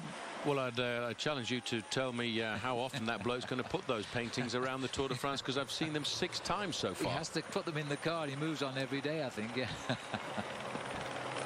Well, good luck to him. There's a lot of hard work on into painting those of all his heroes of the Tour de France. By the way, the sprint at Fronsac, Sebastian Turgot, again taking that out, Mondery and Ivanov. That was the order. Again, just prizes of the day. No points for the green jersey worth having for these boys. That battle remains separate by 2 points between Hushoff in second and Pataki, who leads. That's the way it'll stay tonight as well, I feel now, because all that remains of note is the huge climb just ahead. And look how the peloton is changing now, Paul. Well, you're getting different teams starting to move to the front. They're all going to start to feel that little nervousness creeping into it as they realize that the serious battle of the day, the most important strategic point of today's stage, is about to loom up in front of them. That, of course, is the Porte de Balais, a climb of 20 kilometers, and a climb which will take them from around about 600 meters in altitude to 1,800 meters in altitude at the top, and that's 1,200 meters of climbing. Well, we're just on the base here now. Keep your eyes peeled. The leaders have just about started the climb, but the peloton are just about to enter the area where we should see the start of the climb. It tops out 21.5 kilometers from the finish, but it is the best part of 20 kilometers up, and we are now at 41.4. So we should be seeing the start of the climb. Banner, or panneau as they call it in French. Those little yellow signs there are warning the riders of the type of road they're about to see around the corner there. Yeah, beautiful Pyrenean town. Look at this. Should be here we go. Just about any time now. This Morlion is the start of the climb. There's the banner. 19. Well, it's 19.3 kilometers. They've got it down as officially. That's it. And these are the leaders who have hit it first, with a lead of 10:49 officially as they get onto the lower slopes. Hang on to your seats now, because I tell you, this is a real brute of a climb. How far before we start seeing riders come off the back of these front 10, I wonder? Well, it's at this point, when you've been in a breakaway for a long time, as these guys are, you start to question your own sanity for having got into the breakaway and ridden hard over the flatlands. Just looking at this climb, Phil, it is a fairly complicated climb, 19.3 kilometers long. The height at the top is 1,755 meters to be exact. The average gradient 6.1, and from the top it's 21.5 kilometers, or 13 miles down to the finish, and it is down to the finish literally. Yeah, it's over 6,000 feet in climbing, and then you descend almost all of that as we go back down to Luchon. There's the Italian flag, the Spanish flag. The cracks are already forming here. Luke Roberts won't like this, the rider just peeping in to our picture, the Australian. Now, this is the rider I would fancy to go forward here if he can, because he's dreaming of victory. That's Vogler, his teammate, who is a very fast sprinter, by the way. Here, Sebastian Turgot. Yeah, he's had a lot of placings in the top 10 of the sprints at the Tour de France, and a lot of them have been in 6th position. He won a stage of the 3 days of De Panne in the early part of this year, and that was the first sign that we got that there could possibly be a new French sprinter. I think he's setting the tempo here for, as you mentioned, his teammate Thomas Vogler.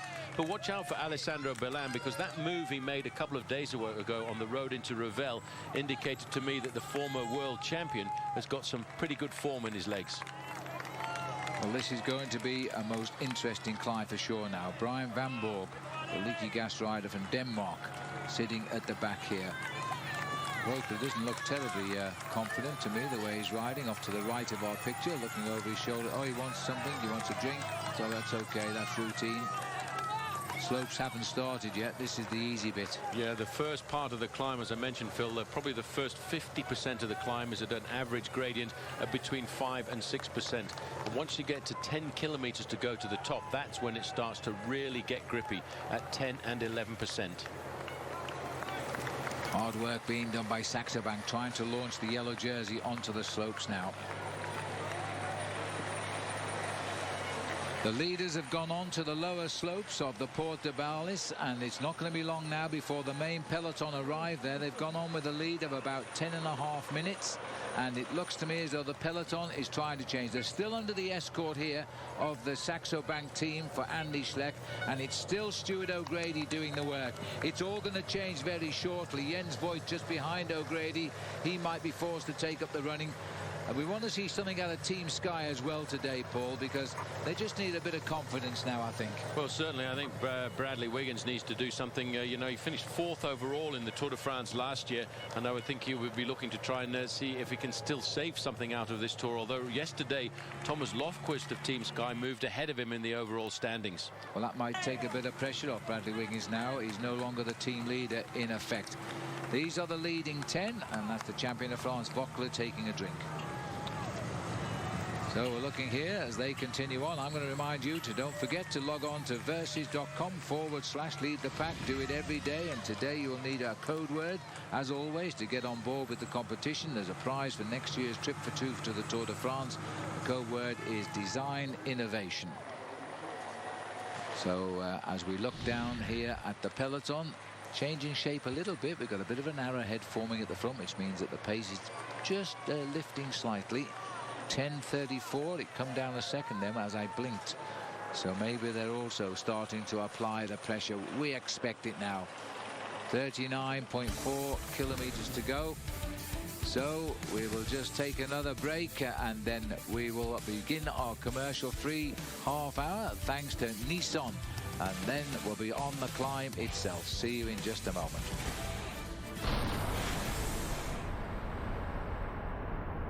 Guys who always do a super job? Just look for a business with the Super Guarantee Shield. You'll get the job done right, or we'll help to make it right. Then at our Pacific Life race update. As the Tour de France now starts the climb of the Porte de Balles. Breakaway getting away today very early on, and there were 10 riders in it, and they've gone on to this climb of the Porte de Balles with a lead of just 10 minutes. 18 rider break it was that formed. They thinned out a bit towards the day. Fedrigo has won the opening climb, then the peloton wrote off that break. We reformed again. Jeremy Hunt won the sprint at Clermont, and then we went over the Porte d'Aspet, and that's where the 10 riders consolidated, where Thomas Voigtler was first over the Porte d'Aspet today. They continued on to the Col d'Azaris, where Voigtler was winning again. So there are the leaders now. They're on the last climb of the day. It just gets harder and harder and harder until we get to the top. It is a massive climb of 12 miles. All 10 men getting onto the race with a lead of approximately 10 minutes. That's where we are. The green stripe at the right-hand side as we are on the climb. So we'll get into the action very shortly, but let me welcome you now to Camp Versus as it's time to practice a little conflict resolution. The UFC returns with a heavyweight throwdown. The young phenomenon, young John Jones, takes on the veteran striker on Vladimir Matyusenko. That will be live August 1st at 9 Eastern. Then it's a WEC Bantamweight Championship bout. Dominic Cruz makes his first title defense against the top contender, Joseph Benavidze. Live August the 18th at 9 Eastern. The UFC and WEC only at Camp Versus. Well, as we're watching down on the riders here, 9:54 is the breakaway. As the peloton drives on here. And it looks as though we've got, I'm hearing on race radio that there has been a crash at the back of the field at the moment, but and there it is, and that looks like it's one of the riders from Futon has gone down. That is Mayos who's crashed, and one of the riders from I'm looking to see if it's Sandy Cassar who's gone down, but I don't think it is from FDJ. That's Mayos. It's Anthony Geslin has gone down, just landed on his back. I don't know how that happened. The camera just swung to it. I heard the announcement on race radio, and then there we were. He's not looking. Is he okay? He's taken. He's a bit disturbed here. This man. He's his first time in his Tour de France. Iban Mayos. I think he's okay. He's got a cut on elbow. Let's hope he comes round. Okay, there he is. Race doctor's with him. Nasty bit of road rash on his right elbow there. Well, that's the sort of thing they don't want at that stage of the race, Paul. Just as they start the climb. No, this is the worst place for it to happen, and I didn't get an ID on the rider there, team from Cervelo test team, but certainly the rider from Futon Cerveto, he's got himself back up into the race and he's riding on. This is Anthony Geslin here, who's also hurt his back, or yes, the doctor's just checking out his back. That Gerard Porte, who's checking him out. He was indeed the same doctor, by the way, who was first on the scene to that tragedy back in 1995 when Fabio Castatelli died on the descent of the Col de Porte d'Aspe, where we saw earlier today the steel which was erected in his memory. 35.9 kilometers to go now. The gap, as we would expect, just coming down, but not very quickly, really. 9:39, 9:35. It's hovering. It's hovering. It's all because of the pacemaking that's coming from Stuart O'Grady on the front end of the main field. The real aggression hasn't started, and it won't start, Phil, until we get to the steeper part of the climb, and that's around about 10 kilometers to go to the summit. Check out the face of Jens Voigt, and while we look at these guys, and it looks really easy the way they're setting the tempo at the front end, I am hearing over race radio that already a lot of riders are being dropped at the back. I think we can see that actually from the helicopter here. Just look at this. There's the back of the peloton. And the big bunches are going backwards there at the moment because of the rhythm set by Saxo Bank.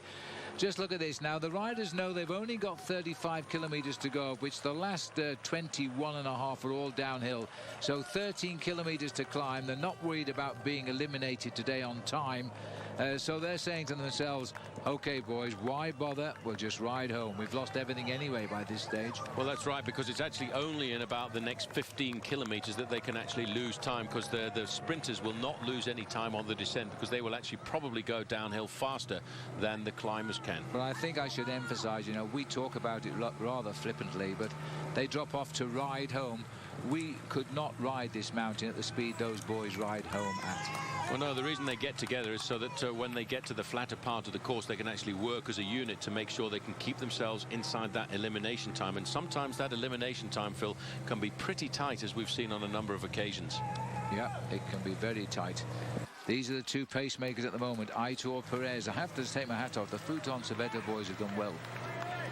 No, they've done an excellent job. It's a team of brand new youngsters. Every one of the riders in this race for Futon Cerveta was coming to the Tour de France for the first time. And although they've ridden other races like the Giro d'Italia or the Vuelta a España, it really is here at the Tour de France that you are. And you know when you get here, you're in the biggest bike race in the world. There's no doubt there's a change of tactics today from Astana, Paul. Contador is riding 3 men behind the yellow jersey. He's told his team to rest and follow the work of Saxo Bank. He's trying something different here today on this second day in the Pyrenees.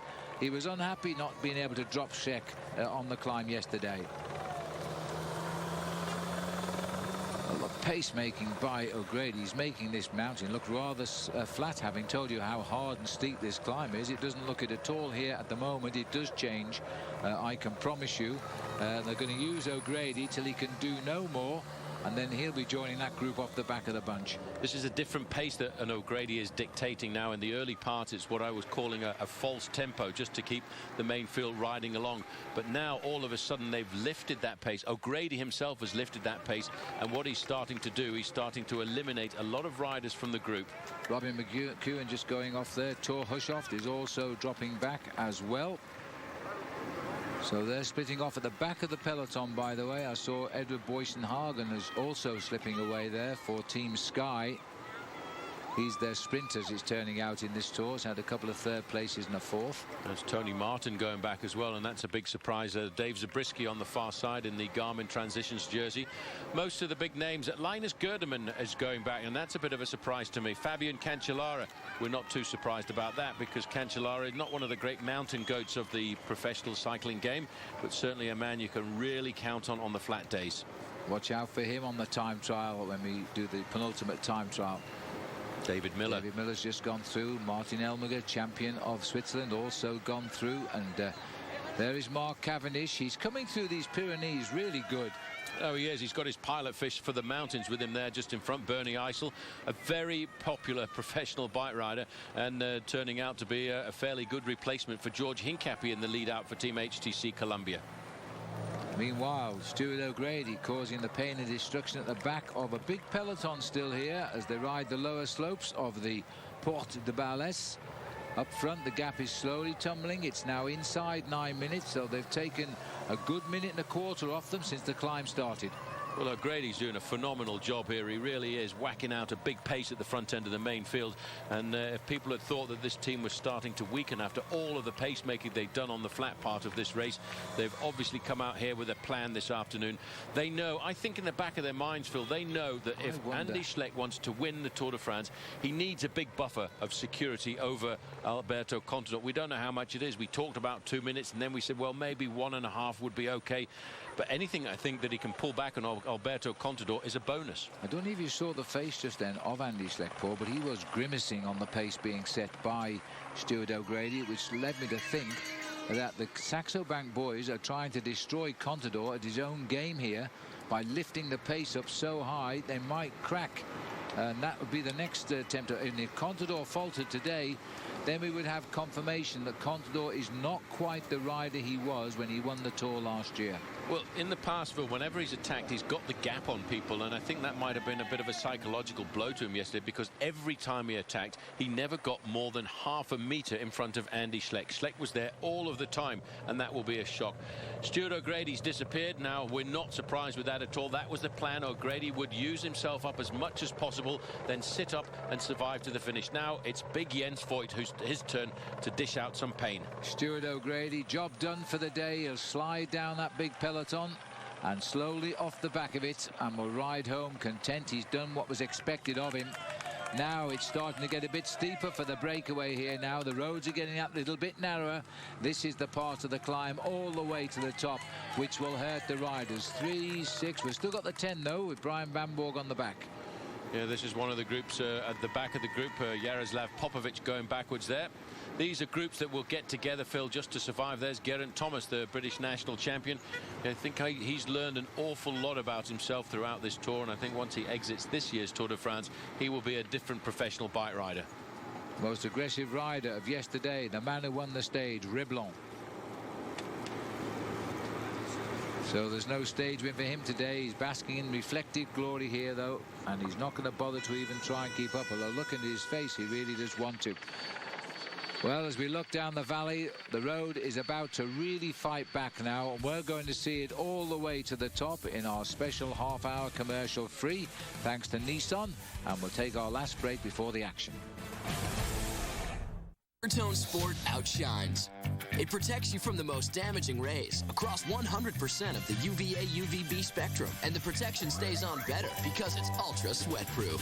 Coppertone Sport outshines, so you can enjoy the sun. Looking for life insurance? Yes, and here we are now with the riders up front, and it's Jens Voigt of Saxo Bank who's replaced. So today's stage 15 commercial free is brought to you by the 100% electric Nissan Leaf. As the riders now get to the real steep part here of the climb of the Porte de Balles, and still Saxo have control.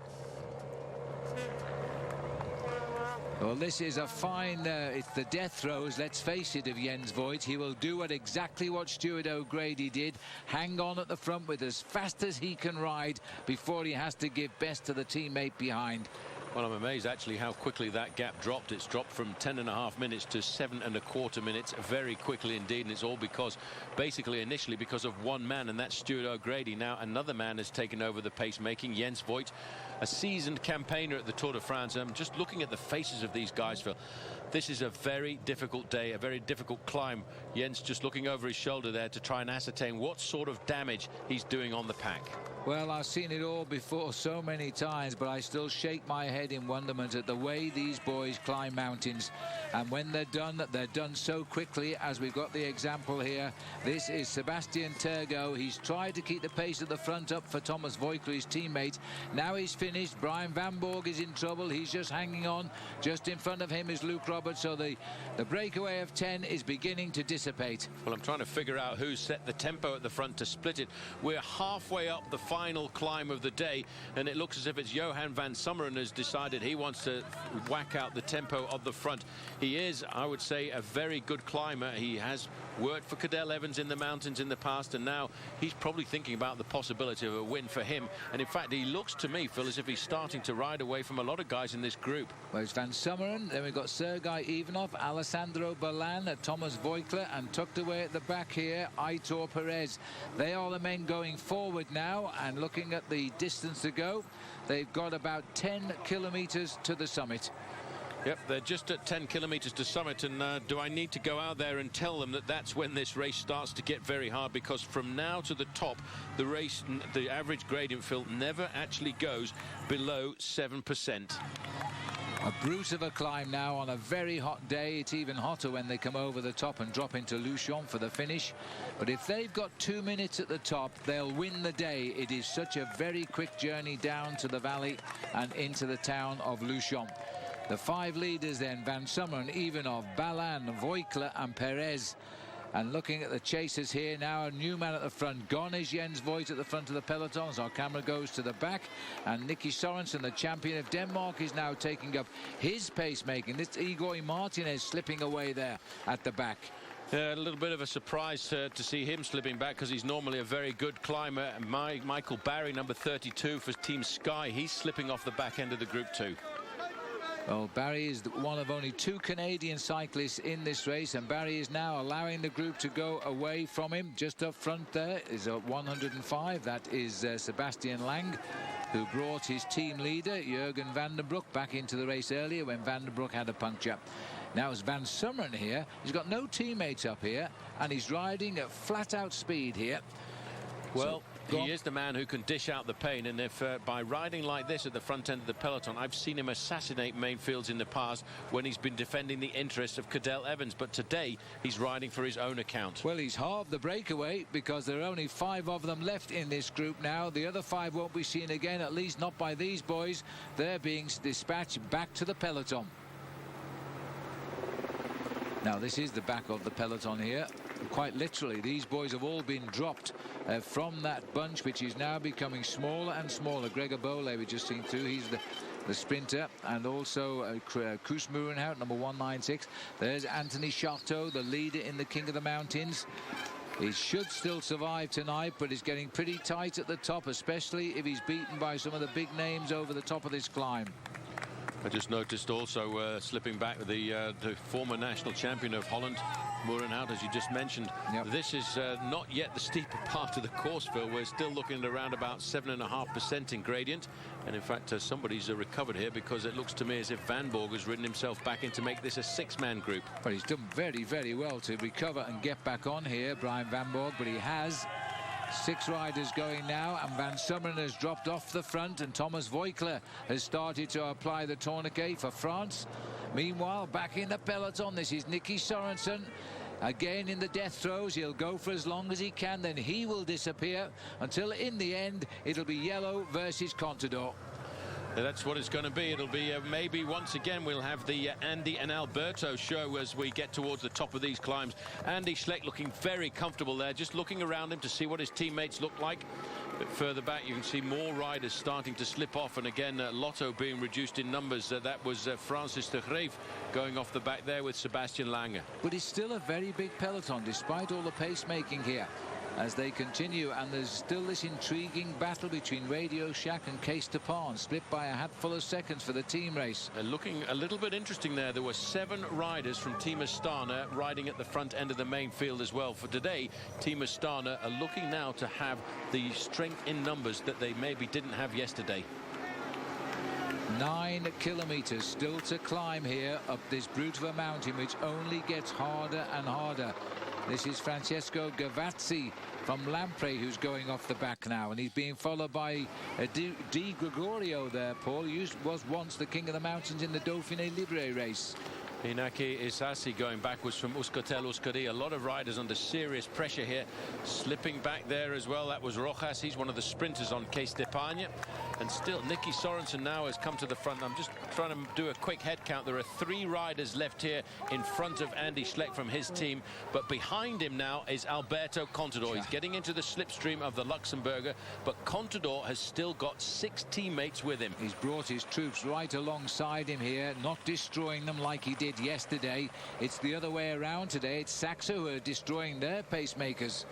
Well, that was a quick return from the front there. Nicky Sorensen now disappearing. There's not going to be a lot of riders from Saxo Bank left towards the end. And Van Borg once again in difficulty in this leading group. And it is Thomas Voigtler who's decided he's going off the front. Well, he's gone very early. He must have sensed the slowing of the breakaway. Now he's left with the leader 6.5 minutes on the peloton. The peloton are going to catch most of these boys before the summit, but Voeckler, Paul, is also an extremely good descender, Thomas Voeckler. He's a brilliant descender. On his day, he used his descents to keep himself in the yellow jersey way back in 2004 when he was in the yellow jersey for 10 days. He would get dropped on the climbs and go down the descents like a maniac to get himself back into the peloton. 4 stage wins already to France in this year's Tour de France. I did mention yesterday, I wonder how long it is since France won so many stages. And then I remembered at midnight last night, it was last year. But it was by default because they disqualified a rider into Bourg-Saint-Maurice for drugs. And that gave Sandy Cassart the stage win. So they did win 4 stages in the end. Yep, now there you can see there, this is a good move by Voeckler, but he won't be too happy to see that because the gap is coming down fairly dramatically to 6 minutes and 40 seconds. But he now will get himself into this rhythm, and he's not a real pure climber. He's going to have to climb on courage.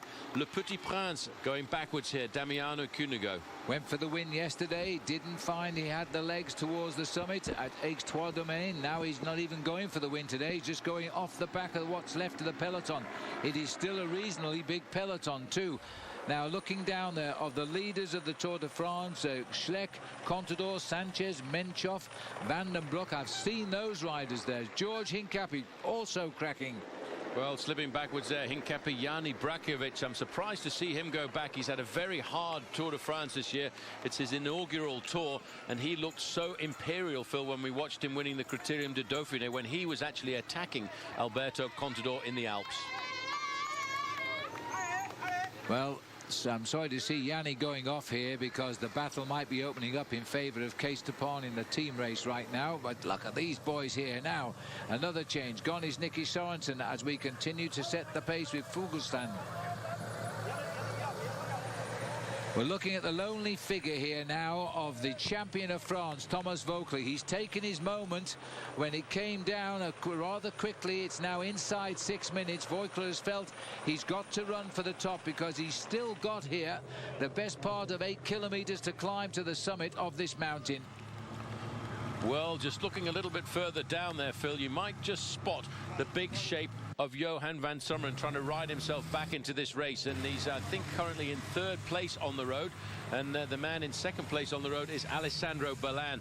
You can't discount the quality of this guy's pedigree. You know, he's a world champion. He beat Damiano Cunego to win the World Championships a couple of years ago, and he will be itching to try and get a win for Team BMC. Well, this is a fine piece of riding by the Frenchman. We expected it would happen. He's going to have to hang on if he does on the descent. As we look here at Christophe Lemervel, the best placed Frenchman last year.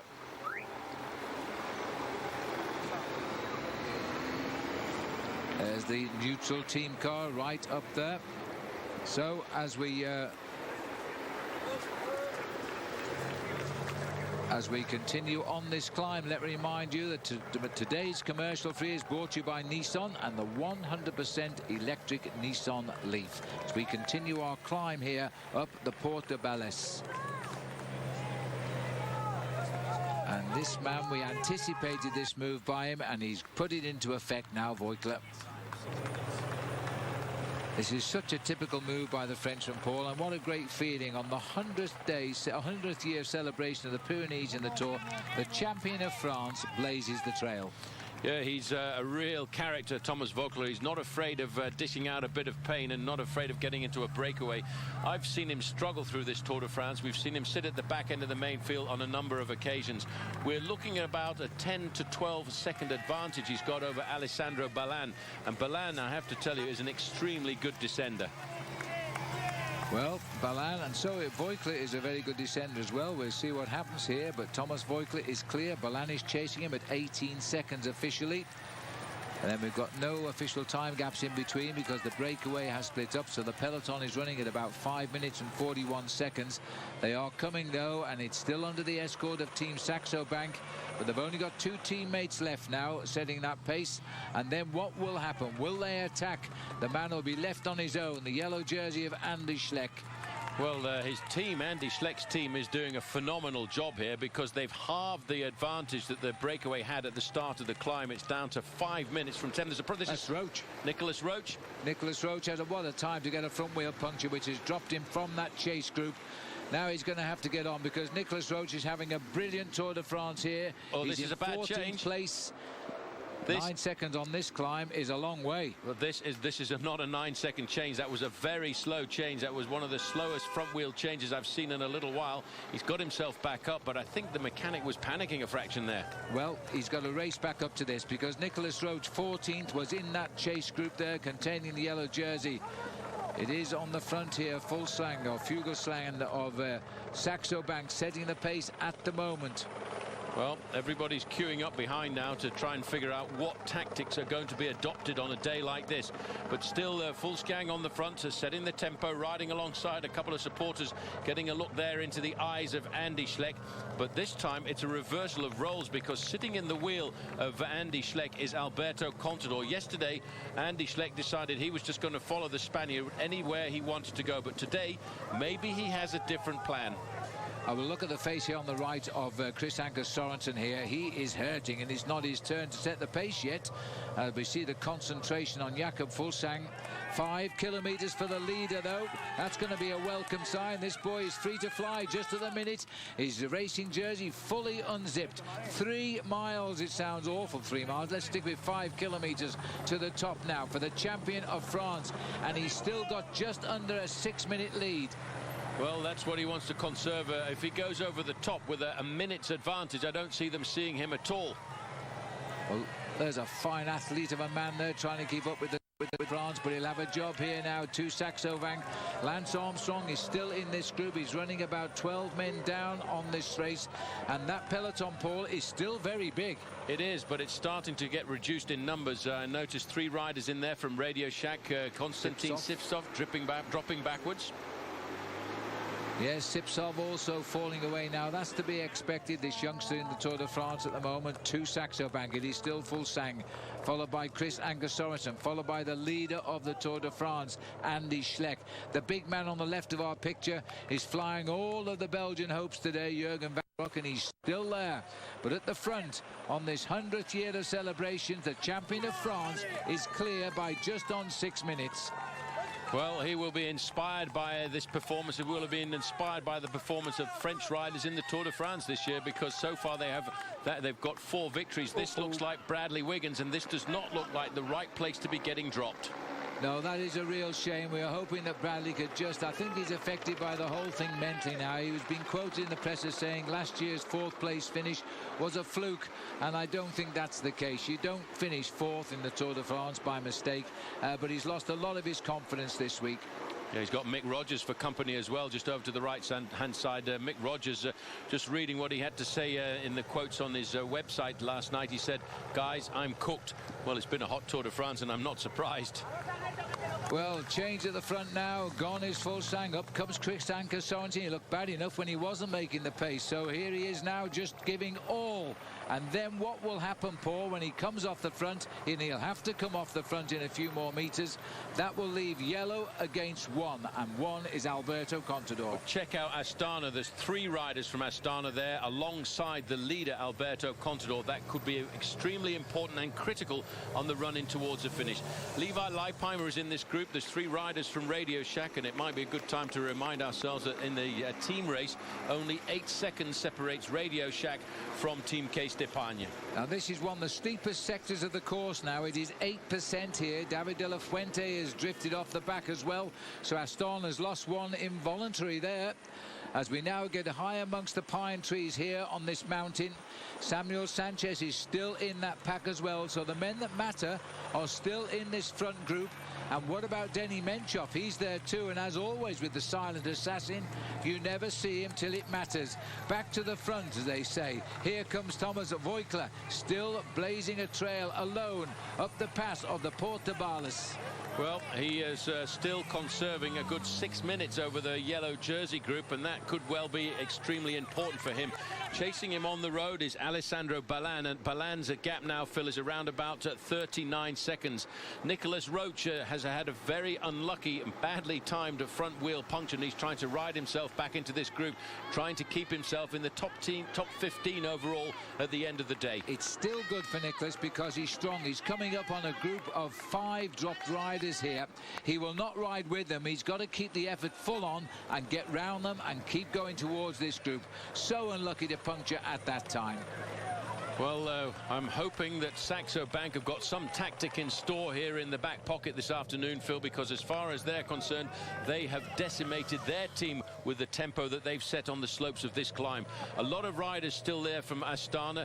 Denny Menchov just sitting there nice and comfortably in the main field in his orange jersey of Team Rabobank.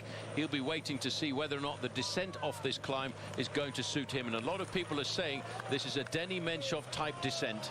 Well, seconds can be won. I don't think minutes can against the likes of Schleck and Contador, but seconds can be won. And that might be significant because there's only 31 between Schleck and Contador. 6 minutes, you know, this rider is moving away, not being caught now. He's gone over 6 minutes again.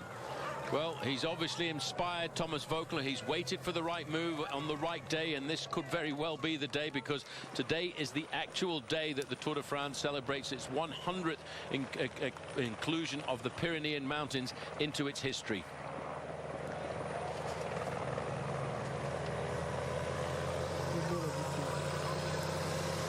What a marvellous race we're seeing, but I'm getting very nervous in the commentary seat here because something is going to happen here. What happens when Chris Anker Sorensen comes off the front? That reveals Schleck then on his own against the might of Astana, who are just waiting, almost itching, I feel, to start attacking him. And he must know this now. So in this line down here now, you can see also right down the lines, about 8th in line, 9th in line now is Lance Armstrong, sat there, his jersey completely undone. Now, don't forget that we owe to Nissan for our commercial-free half hour, and Lance Armstrong, well, he's the official spokesperson for the launch of the new Nissan Leaf electric car. Looking at the World Championship, looking at Carlos Sastre here now, sitting on the wheel of the world champion Cadel Evans. They are still both today in this elite group. Well, perhaps on this steep climb, Cadel Evans will refine himself, Paul, because I know he's riding injured, but again, his confidence also taken a knock with that fall when he was in the day before he got, well, he earned the yellow jersey, and he lost ground when he was wearing it. 5 kilometers to go. For the main peloton as the world champion goes past. Sylvain Chavanel, 2 stage wins, 1-3-1, is on the back wheel of Carlos Sastre. But what a great Tour de France he has had, Sylvain Chavanel, this year, and 2 stage victories he will take away very proudly. He's getting a bit greedy though now, Phil, because he said he'd like to get himself a 3rd victory before we get to Paris. Good for him. Well, it might be another French victory today. He's looking for 4 kilometers to go now, Thomas Voeckler. Alessandro Ballan is chasing him, but he's dropped back to 43 seconds. So he's not catching him, and he's got to watch out behind. Well, he's hoping probably that he can crest the top of the climb within a minute from Thomas Voeckler. Oh, Thomas Voeckler. It's hard now. This is now, Phil, getting to the steepest part of the climb, and that's why Thomas Voeckler has changed his climbing position. We're looking here at 11% the gradient and 3.8 kilometers to get to the top. Well, you can see the road is so narrow, the spectators can't come here by car. We're a long way away for a walk today from the bottom because it's such a long climb. And still a terrific job of work being done by Chris Anker Sorensen for Andy Schleck. Yeah, Alberto Contador looks to me like he's itching to have a little go there. You can see Joachim Rodriguez, Andreas Kloden, Lance Armstrong, Chris Horner's in this group. There is Denny Menchov, 191. White jersey, 195. Robert Gesink for the moment, Phil. All of the big names, they're still in this group. And as far as Case Depon and Radio Shack are concerned, they both have 3 qualifying riders in that group as well. Just look at this man. His whole body is working here now. His shoulders are bobbing. His legs are pumping. He's rocking and rolling. He's about to see 25 kilometers from the finish. So virtually he's going to see 4 to go up the hill soon. For Phil, he has still got 6 minutes lead over the front end of the yellow jersey group. And although his style is not the most beautiful here, he certainly is doing doing everything he can to get himself up this climb. He's got it almost completely over to the left-hand side of that cluster there, and that's because he's come to the steepest part of the climb. The French flank flies in the Pyrenees here, and we're seeing work being done by a Danish rider for Andy Schleck of Luxembourg.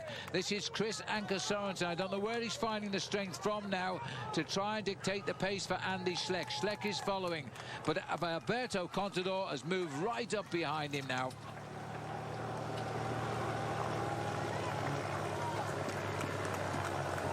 So just watching the face of Andy Schleck there. Now this is Alessandro Ballan. He is approaching 25 kilometers to go, and he's now exactly 1 minute behind Thomas Voeckler.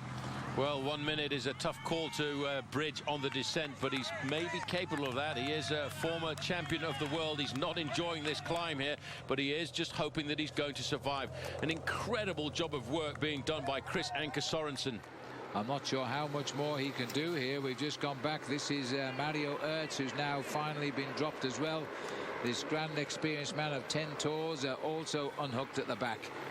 And interesting to see too that Tirolongo, the climber for Astana, has also been sent backwards here, and he hasn't even had time to go and do some work for Contador. Well, that just goes to show the kind of work that Chris Anker Sorensen is doing at the front end of this group. He is slowly but surely eliminating some Astana riders one by one. But I think the negative thing is what he's also doing is putting his own teammate Andy Schleck into a situation where over the last 2 or 3 kilometers of this climb he could find himself isolated. Well, that peloton now, look at the size of it now. It is slowly, but in the last 2 kilometers rather quickly been split up here. You are in the heart of the ballast now. This is the region here. And this is and there's an attack now because he's lost his pacemaker. He's stretching Alberto Contador. We go 1-to-1 as we head up towards 25 kilometers to the finish. Well, none of the Astana riders followed that, and look, you can just see Chris Anker Sorensen, Phil, going backwards. Now, all of a sudden, Andy Schleck has taken control. Behind him is Jürgen van den Broek, behind him Sammy Sanchez, and coming across is Denny Menchoff. Well, this is the real battle now, because even though we're behind the leader, Thomas Voeckler, it is now one-on-one for these top 2 boys.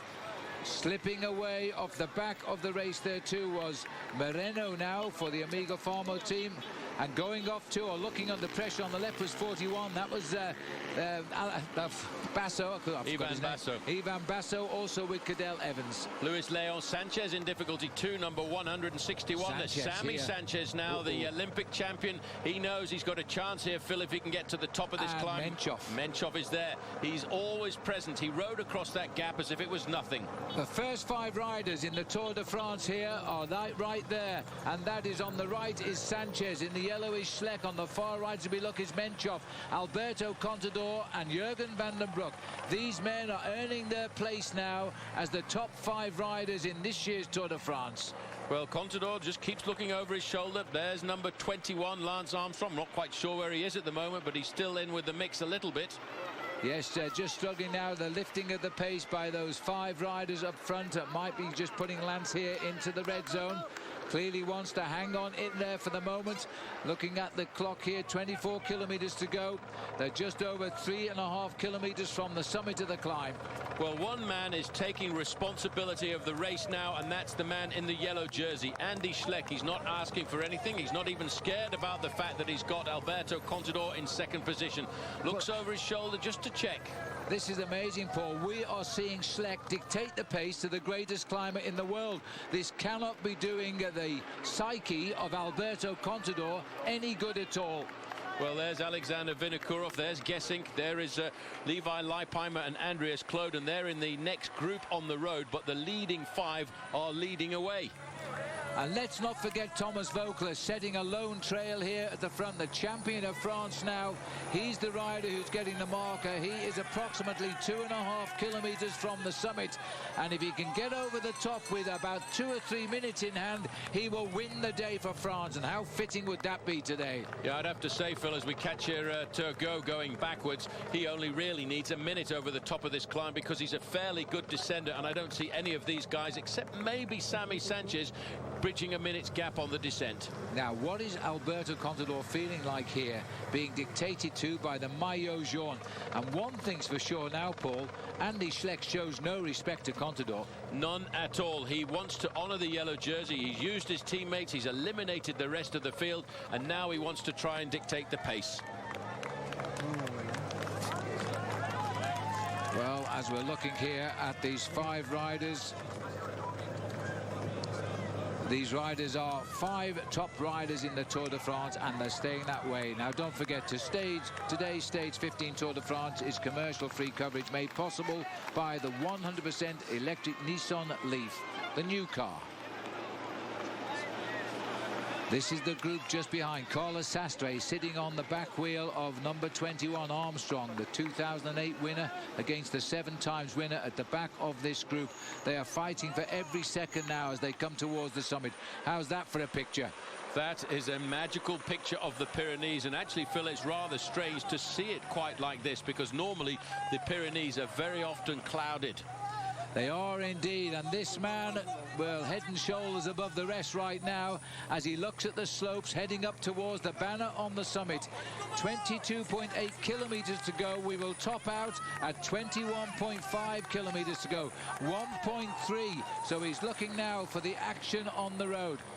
He's looking comfortable, Thomas Voeckler, as the next group has slowed down. A little acceleration from Andy Schleck, and nobody has actually done anything about it afterwards. Contador happy just to sit there, looking over his shoulder. This group now, Phil, has swelled, and now that is a little bit of a surprise to me on a day when the first 5 in the overall standings could actually create a bit of a... The move there is coming from Gadret. It's a little bit like yesterday here now. The 2 leaders have slowed the pace down because they're hitting each other and they're not giving an inch and going nowhere. So the other boys are going to have a go. Why not? Levi Leipheimer getting in behind John Gadret. That man, Alexander Vinokurov, is back up here as well. Sanchez has got back in the action. 181. Well, they're looking for a big ask as they head up towards the summit of this climb with Thomas Voeckler. He has now only got a kilometre to go, and he's still got 5.5 minutes over the yellow jersey group and a good minute over Alessandro Ballan. Well, this is incredible riding by Thomas Voeckler, and he deserves to win the stage. He's got rid of all 9 men that was in the breakaway with him. He's veritably sprinting to the top of the Porte de Balès. It is a very, very fast descent. They're going to cover that 21 kilometres in about 20 minutes to the finish. Well, Alberto Contador bouncing on his pedals there, and there's John Gadret. John Gadret is a rider who rose to prominence a little while back, Phil, as a man who finished high up in the big climbs of the Giro d'Italia. Pace being set at the moment by the new phenomenon from Canada here. This is rider Hejidal, nearest camera with the orange helmet. He's finding his legs in the Pyrenees now, and he's looking for a top 10 finish in Paris. Well, that would be phenomenal. I think what's more important when you look at rider Hejidal, to me, he looks very relaxed and very recovered in the mornings when we talk to him before the start of the stages. That's an indication of a big rider with great class in these Grand Tours. Well, he's 13th, but you know, he's only 8 seconds off a place in the top 10. Oh, just a little bit more than that, Paul. About 17 seconds off a place in the top 10. They might get that today. Well, he might, but this man also might get himself a very impressive stage victory as the champion of France here rides in front of a French crowd towards the top of the high spot of today's stage, the Porte de Balès. He really does rise to the occasion, this young man. He's got right out into the open countryside of the Pyrenees now. This is why they're so much different to the Alpine climbs. They're much more stark, a different sort of beauty here. Alessandro Ballan has been joined at the moment by Aitor Perez too. So they're fighting out 2nd and 3rd place on the climb. They too will go over the top. Well clear as we see the move from Andy Schleck. I'm glad our cameras cut back to that one. And it's not Contador yet who's reacted. Now he has. It was Vinokurov. Well, Vinokurov. Oh, what's happened? His chain's off. Schleck's chain's off. Yeah, well, his chain has jammed and Contador's gone. Well, this is terrible. Well, for Schleck, look at this. Well, this is the big panic now. He's got to get himself back into this race, and this is so unfortunate. This is why you have a big problem when you don't have any teammates alongside you. He's probably lost around about 20 seconds here. At this moment in time, he could be losing his yellow jersey. What an incredible event this is. Now all the spectators and a little assistance from the neutral service, he's back on his way. That's when it happened. His chain, I don't know, it hasn't snapped, it just came off the wheels. It just came off at that point there. Alexander Vinokourov came up alongside him. These guys have now seen the possibility of winning the Tour de France. This is when fair play, Phil, has been thrown out of the window. But can this man ride himself back into the yellow jersey? Because this guy has got the form today. He was actually just putting Alberto Contador onto the ropes in a boxing match this afternoon when he had that badly timed mechanical incident. Well, Contadors, we see the summit here of the Porte de Balès. The champion of France takes this highest climb in the Pyrenees so far. Will get higher. As he goes over the top now, he's about to plunge down this mountain. This is the in-fight. Now, Alberto Contador, joined by Sanchez. Gadre is still here. Menchov is still here. But gone is the yellow jersey. Now, this is going to be the chase of his life. He is going to be very angry right now because he will know they're taking advantage of a mechanical mishap as he rides past everyone there. Rides past Armstrong as if he's standing still. He comes up to Andreas Kloden as if he's standing still. This man now will be a man possessed. He'll ride with anger, and I think he'll ride himself back up to Alberto Contador. Contador's move there, I think, was a move of panic. Well, Contador doesn't really know what happened there. He was just starting to recover, I think, as the chain came off and he went by him. There's Dave in the clean bottle. He is going to be pretty excited himself running up there. But as we now see the yellow jersey applying the tourniquet, kick and kick again. Now we're seeing just how much strength this man, Andy Schleck, really has. And he also descends very well. Well, I'll tell you what, there he is just in the bottom, Phil. He's probably about 15 seconds down on this leading trio. Denny Menchov is trying to put the nail into the coffin of Andy Schleck.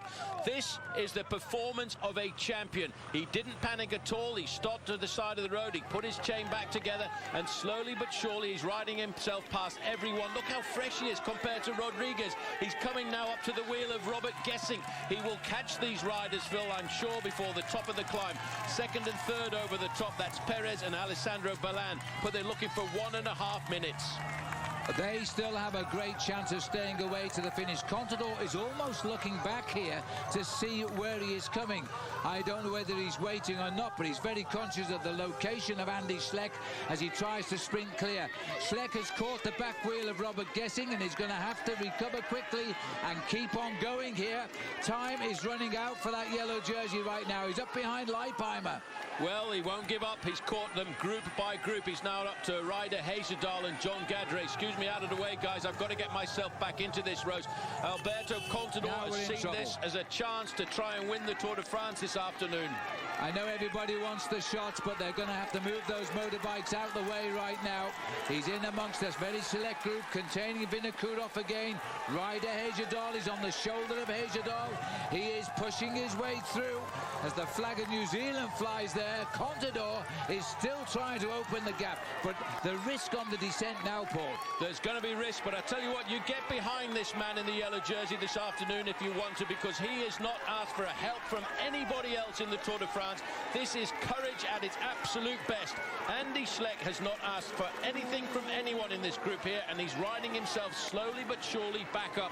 I still make it, Phil, around about a 15-second gap that he's got to bridge, and I reckon he'll do it on the first few corners on the descent. Well, there's nobody who can help him. That's the truth of the answer now, where you're on the yellow jersey, you're on the defensive. It's down to you. You've got to recover. You've got to catch back up. And the gap is there at the moment. His overall lead in the Tour de France in one cruel blow has been currently halved. Once we go over the top of this, we've talked about this being one of the most dangerous descents in the Pyrenean chain, where speeds will hit over 100 kilometers an hour. And then there's a chicane right in the middle of those high speeds.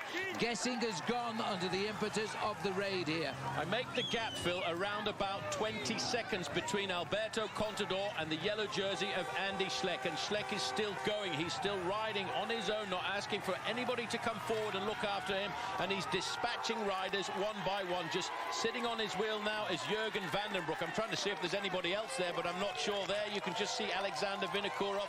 Levi Leipheimer is there as well.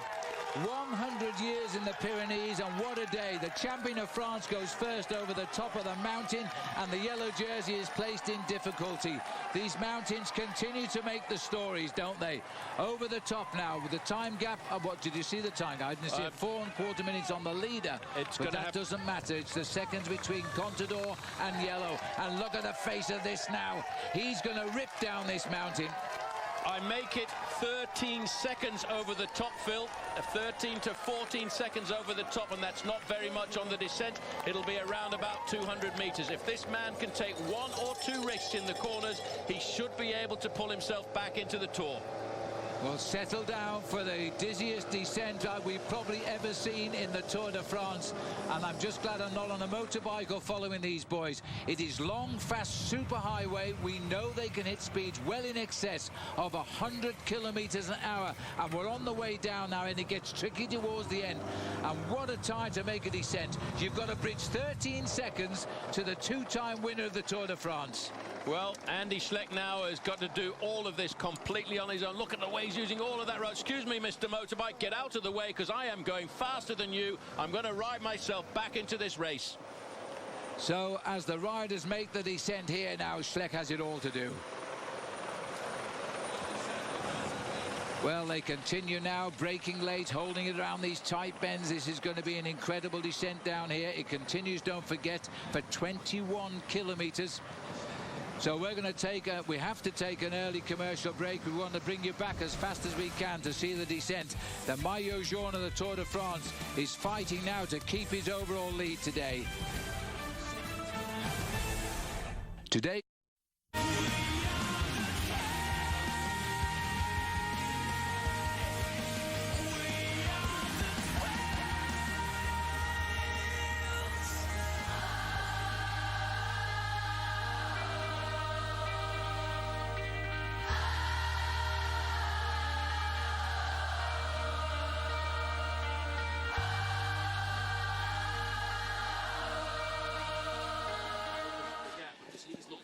Well, as we continue the descent now, the gap is 24 seconds between Schleck and Contador. Contador making the most of the problem that befell Andy Schleck. That's not Contador's fault, and you can't expect him to wait for anybody when you're only 20 kilometers from home. This is a chance for him now to take charge of the Tour de France as they race down to the bottom in Luchon. Andy Schleck, the gap is 23 seconds between him and Contador now. Schleck is not descending as well as he used to, and Contador, he's lucky. He's got 2 great descenders with him, and he's following them. Well, I think it's Sanchez is doing the majority of the damage there. The last time check was 22 seconds, so he's conserving his yellow jersey here at the moment, but he's losing a big chunk of time to Alberto Contador, and that's probably the most important chunk of time that he's losing. 15 kilometers to go for Schleck and Vandenbroek here. Looking again, it's still 23 seconds is the gap. They're closing in all the time. As we look again at the incident here, which happened, I don't quite know what happened there. He really kicked his wheel, came off the ground, but that's nothing to do with Contador, and you can't blame Contador for pushing home the advantage. This isn't in the first 10 kilometers of the race. This is the race with 20 kilometers to go. Well, you can see here, this is one of the riders who has been caught, and I have to admit that I'm not really sure that this is a real fair play move by Alberto Contador. I think he's a man who is desperate to win the Tour de France, and he's taking any possible advantage of a mechanical incident to try and get off the front and win. Well, I think that's a bit unfair comment, but 9.9 kilometers to go for these riders on the way down at the moment, and the man who is going to win for France today is going to be Thomas Voigtler, as he still holds 4:20 on Schleck and about 4 minutes 3:54 on Contador. Well, I think, Phil, the reason that Contador is taking advantage of a mechanical mishap by an adversary here right now is because he was not confident that could actually get away from Andy Schleck. But you may also note that it's not Contador setting the pace. It really has never been Contador setting the pace. He has always sat on the pace of Menchov and Sanchez as they continue at 4:19, the gap between the yellow and the front, and it is 25 seconds. Andy Schleck is losing ground to the Contador group. Yeah, he's got himself a 25-second deficit at the moment. It is now starting to stretch out. He got himself back to around about 20, and now I think on this easier part of the descent, he's going to lose a big chunk of time. We are looking at the leader descending like a stone into the finish in Luchon. He's holding a 4-minute 18-second gap. This is Thomas Voeckler, fittingly a French champion, going to win on the day we celebrate 100 years of the Pyrenees. 10 kilometers to go for the two riders who are chasing him here, Balin and Perez. Somewhere there, and we haven't seen him, is Johan van Summeren behind, and then the group Contador, and then behind that is the group Schleck. Now Schleck versus Contador, the difference now is 23 seconds. Well, you did tell me a few moments ago that Contador... Oh, my goodness. Phew. Little Tommy Voeckler takes a few risks going around that corner. Well, a nice check on the back wheel, but that's how much Thomas Voeckler wants to win. That was the chicane coming off the high speed, where they're approaching those bends at about 80 kilometers an hour. Well, it's about 23 seconds, I think, the difference between the Voeckler group, between the Schleck group and Andy Schleck. But Vinokourov has now caught back up to the group as well. 24 seconds as we speak. The computer here is running around like a very busy machine today. And yes, boy, Alexander Vinokourov has got back on the descent here. Very fine piece of descending as Schleck drives on. Jürgen van der Broek doesn't seem able to help Andy Schleck. And as we get back to the Contador group here, it is Menchov and Sanchez, the men who fight for third in the podium, who are driving this race to the finish. I wonder what Luke Roberts is thinking about this situation, Phil, sitting on the back of that group as well, because he was in that early breakaway, and he's now seeing the great champions of the Tour de France fight it out on the descent of the Porte de Balès. Well, what a dramatic Tour de France this has been since the day we set out from Rotterdam, when two riders crashed in the prologue. That in itself was unprecedented, and we're out of the Tour de France with broken bones. Here we are now, almost 3 weeks down the road, and the Tour stories are still being written here in the Pyrenees. Well, the gap's opening up now to Schleck and Contador. It's looking at around about the 30-second mark now. He is losing town here, and Alberto Contador's right on the front of this group, with Menchov in second place and Sammy Sanchez in third. Well, Luke Roberts here has come back here along with the quick-step rider, which is Redder. They've rejoined the chase. Andy Schleck has got himself a bit of help now. Jürgen van der Broek, he's fighting for 5th place overall, don't forget, and was hoping to go higher. And the men who sit in 3rd and 4th are up ahead, so he's got to ride whenever he can. There'll be no help from Vinokourov now. His team leader is up in that front group.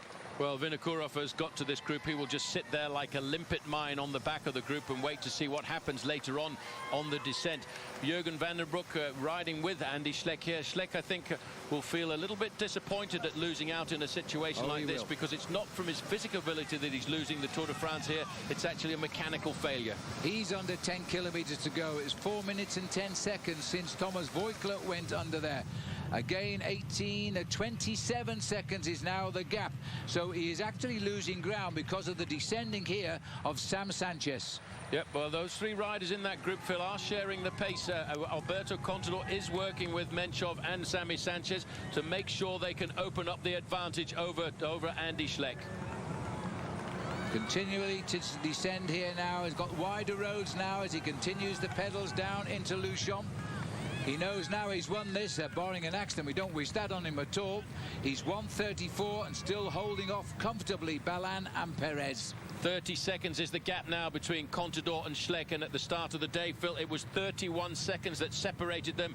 Just one more second and Alberto Contador will be pulling on the yellow jersey at the end of this afternoon. And poor old Andy Schleck. You don't wish that on any yellow jersey in the Tour de France. It's all written in the annals, in the history gone by. As we now see Contador go to the front here and to continue to keep the pace going down the mountain. 3 of them are working, 2 of them are just hanging on there.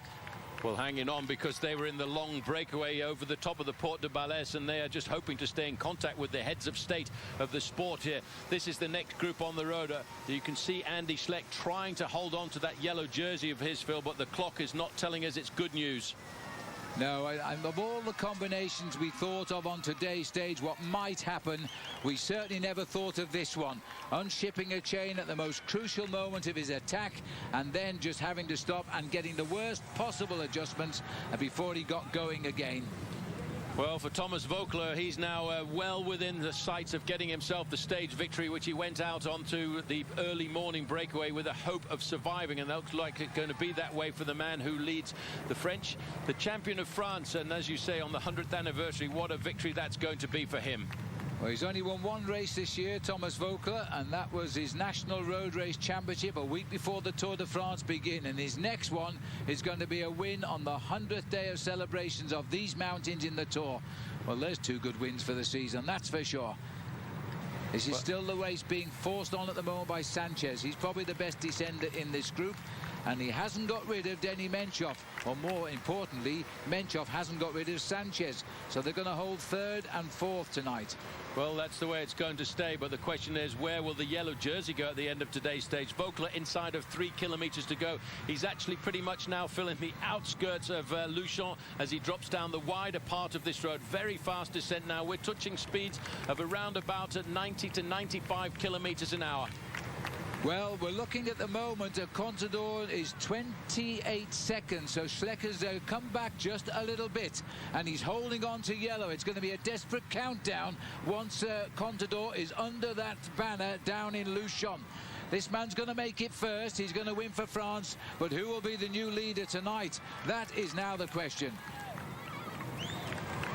There is the tricolour jersey, the champion of France, but coming slowly off the mountain now as he heads in towards the last 2 kilometres for Thomas Voeckler. There it is, a little look over the shoulder. He's well safe. Well, he's well safe. He's looking for a minute and a half if he wants to look back down the road to find the Balan group, but he's a real professional. He wanted to make sure there was no last-minute surprises coming. The next banner that he will see will be 1 kilometre to go, and I think there will be a rather jubilant Thomas Voeckler comes into the final kilometre of this race. Well, what an incredible tour the French really are having. This will be their 4th or 5th stage victory, I think it is now. I'm losing count, they've got so many.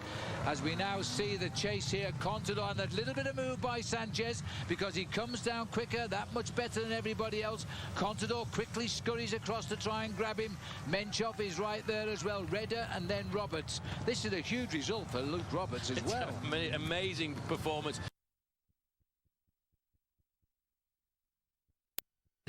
When he saw the full battle in the Tour de France in the Pyrenees between Sanchez, Contador, and the man sitting in 3rd place there, Menchov. Well, everybody fighting for wheels now as they charge off this mountain.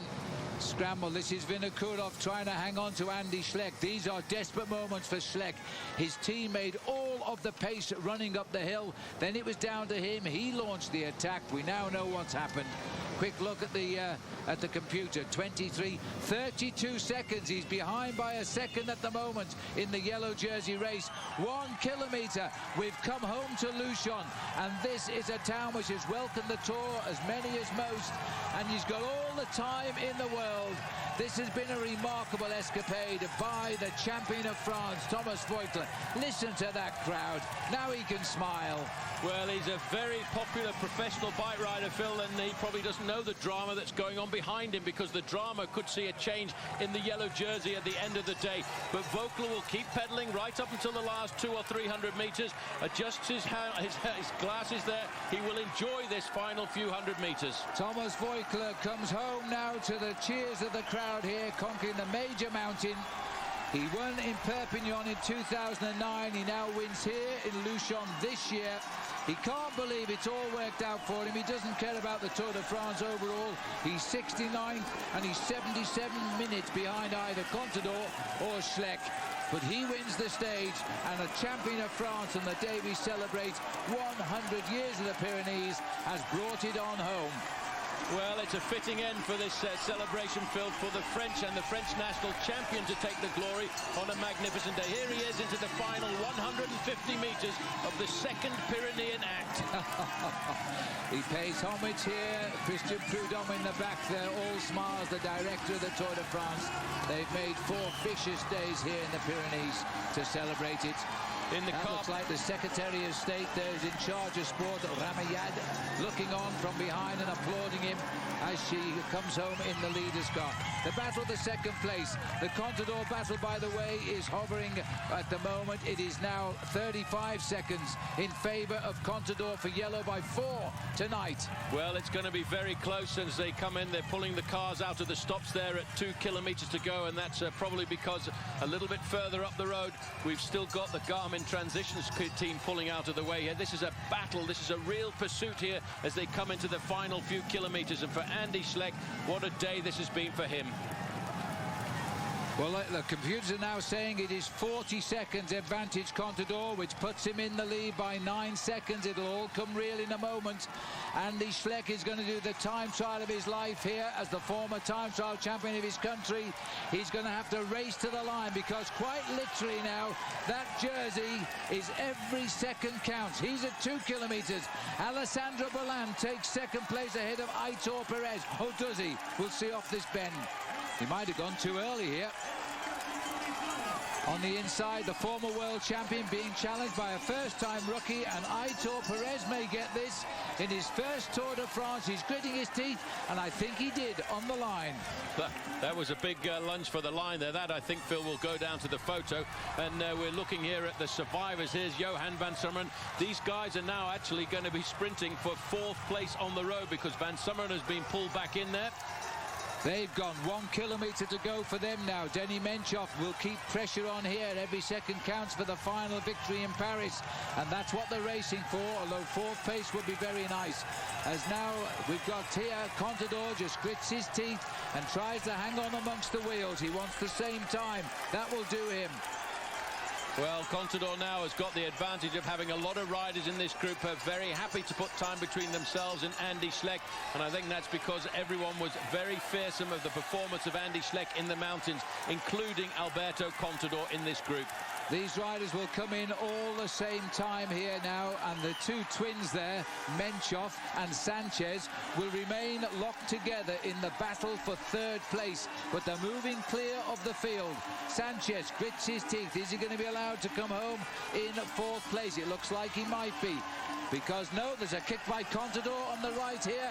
Even Contador gets the corner first and comes off the bottom bend. He's going for gold here himself just to prove a point and take the 4th place, but he's not going to get it. It's going to be taken off him on the line. John Gadret will get that as he's chased by Luke Roberts as they come over the line. The time starts now. The 31 seconds is on. Well, Phil, at the 38, at the 1 kilometer to go point, it was 38 seconds.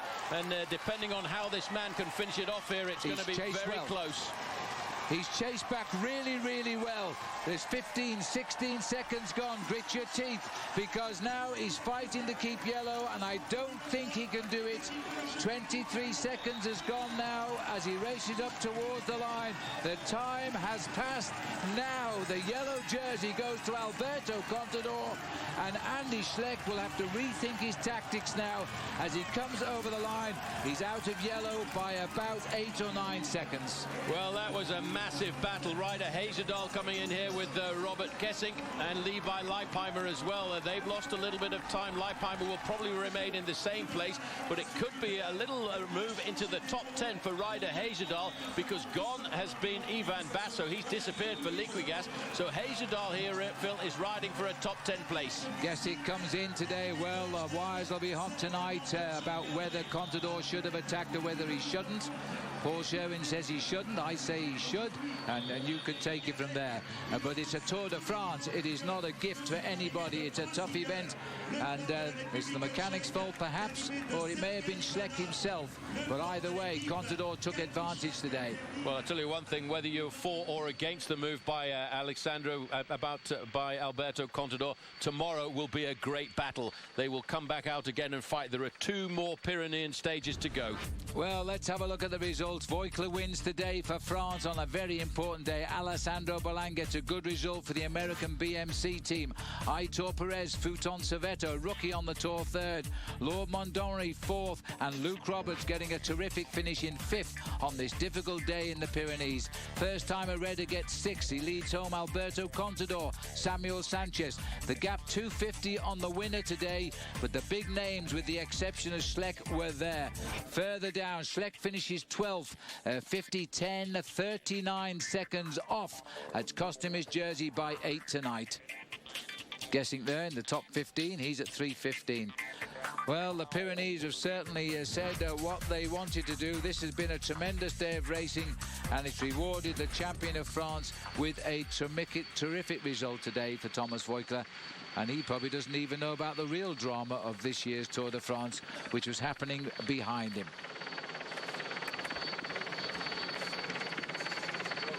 So as we look here out across the Alps, the debate will go on. It'll be interesting to see, of course, what the riders have to say.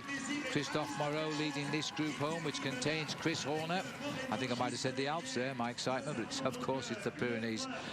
As we look out, unless we've got good eyesight, of course, in which case it would be the Alps. But no, this is very definitely the Pyrenees. What a day of racing, and it all came together, of course, as we thought it would do in that last 40 kilometres of the day. We're going to take a break. We're going to try and see if we can get comments off the riders about what they thought of what happened today, the standings and the podiums. But there's one thing for sure, there's a new leader tonight in the Tour de France. See you in a moment. Welcome back as we gaze out across these beautiful Pyrenees. That, well, they've shown us a great bike race today. It's been an incredible stage. Whatever you may think of the situation, there is a new leader tonight, and the yellow jersey has gone to last year's winner. But up first, let's have a look at the man who won the day, and let's look now at our Road ID ride of the day. A brilliant ride by the champion of France. I reckon he planned this for a week. That's why he's been riding around, losing time every day for one big assault on this special day in the Pyrenees. Thomas Voeckler danced his bike over the highest climb of the day. Then he raced for home. He maintained a good lead. Wasn't all, of course, but it was big enough to give him his second ever Tour de France stage win. Kisses his maillot tricolor jersey as champion of France, and he wins the stage here in Luchon. If you want to be a winner just like Thomas Voeckler, head on over to roadid.com/TDF for a chance to win over $13,000 in prizes, including a 2011 Trek Madon. There's the stage result. Thomas Voeckler wins a minute 20 ahead of Ballan. Same time for Aitor Perez. Mondry and Luke Roberts there at 2:50. In the same group, Alberto Contador, Samuel Sanchez, Denis Menchov. That was the important timings there for sure, because in the group that came in behind, Andy Schleck in 12th place, losing just enough time to lose his yellow jersey by a handful of seconds. Jürgen van den Broek should keep his 5th place with his 13th place finish today. Robert Gessing, he was tailed off a little bit, and he's finished in 15th place. Well, tomorrow we're going to see Andy Schleck wearing the white jersey, his best young rider instead of yellow, of race leader. Another great day in the mountains for Ryder Hagedal as he tries to get a top 10 finish in this year's Tour de France. Leipheimer won't be too pleased with his ride in 17th place there. Well, as we look down here at the waters here high up on the Pyrenees, I have to say that the questions will always be asked, was it fair or wasn't it fair? I don't think in the heat of a moment you can ever make a decision to say, I'm going to wait for this guy, because the others weren't going to wait and they were off and running. And you can't give time to Menchov and you can't give time to Samuel Sanchez. Not at this stage of the race, because they are suddenly eating their way into maybe better than a 3rd place finish in Paris. This could all go down to the time trial yet, because we still have 2 momentous days here in the Alps, in the Pyrenees. Let's have a look. Maybe we can show that instant again. This was the attack. And the attack there was coming from Alexander Vinokurov, by the way, who saw him accelerate. He was out of the saddle. Just watch this. Then there's a kick. Then the chain is off. And then all of a sudden Contador was coming, and he may well have reached him, but he was coming very rapidly. You could see him over the shoulder there. He saw it happening, and he goes immediately around and continues. Then he started, and I don't know if we show these pictures, he starts to check over his shoulder to see what happened to the yellow jersey. But he was rapidly joined by Denis Menchov and Samuel Sanchez. This seemed to be a strange problem, because he really wrestled with his bike. The crowd tried to help him. The neutral service mechanic finally did help him, and they got him back into the fray. There's another little view of it. It must have unshipped at the front end of his bike and dropped off the... maybe he was in the wrong chain wheel and the wrong gear and put the angle on the chain just a little bit too much. But what a chase back this was. He absolutely flew up this mountain. Started to eat into the lead of everybody who had left him behind. Let's see if we can analyse it just one more time before we're hoping to have an interview, of course, with Andy Schleck. But he was certainly very upset when he crossed the line. May not want to speak to anybody just now. Starts the way down. He's always been a good descender, and he really had to take risks on this descent to try and narrow the gap. But amazingly, and unfortunately for him, Sanchez and Menchov, 2 of the best descenders in the world, and they opened the time gap on the way down. That was just after he finished. Didn't want to speak to anybody. Bitterly disappointed, going behind the area for the protocol. Andy Schleck now having to go, of course, because he will have to pull on the white jersey as best young rider. Well, what can you say? It's the Tour de France. I guess that's what you have to say. I'm hearing now that Frankie Andreu has got Andy Schleck. Let's hear what he's got to say. Andy, when you had the mechanical out there, do you feel that it was fair what Alberto did?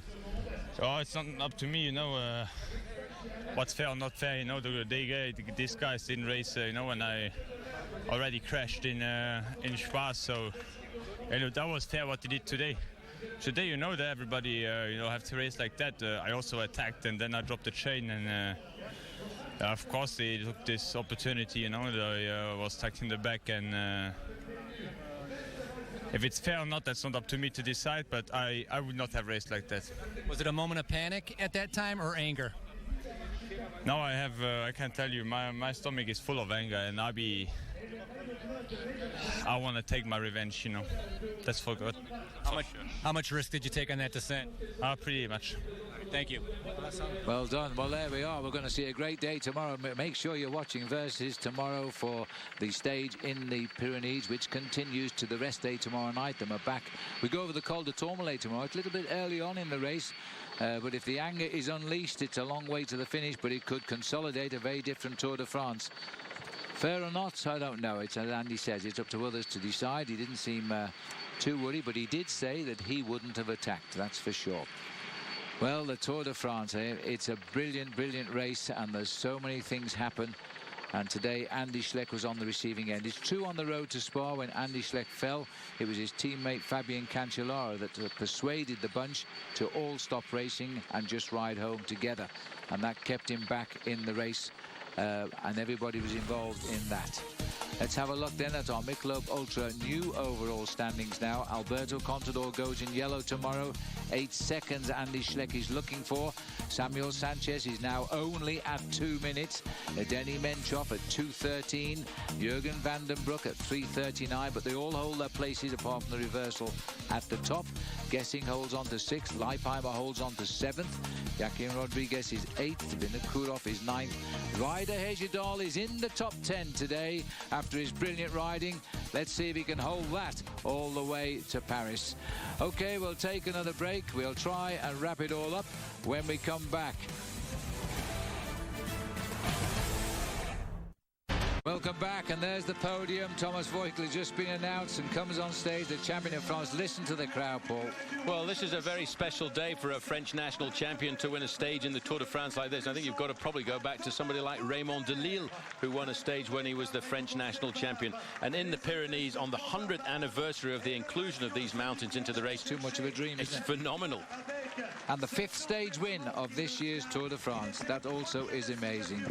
There's the cleats that pulled him up the final climb of the day on his shoes. And the shoes are red, white and blue. Now there's a surprise. A French national champion. What a great day for Thomas Voeckler. And he was very emphatic in his thanks for the crowd, because they've supported this guy, whether he's at the front of the bike race or at the back. And he's been at the back quite a lot this last 14 days. Well, there's the result of the stage. Voeckler wins by 1 minute and 20 seconds over his breakaway partners, Balan and Perez, Lloyd Mondry and Luke Roberts, also in the original breakaway today, but they did well to get 4th and 5th. They were joined by the big trio on the chase down the mountain there. It's been a very, very difficult day for everybody concerned. No, certainly the gap's starting to really appear. Alberto Contador fought to get himself 7th place ahead of Sammy Sanchez in 8th.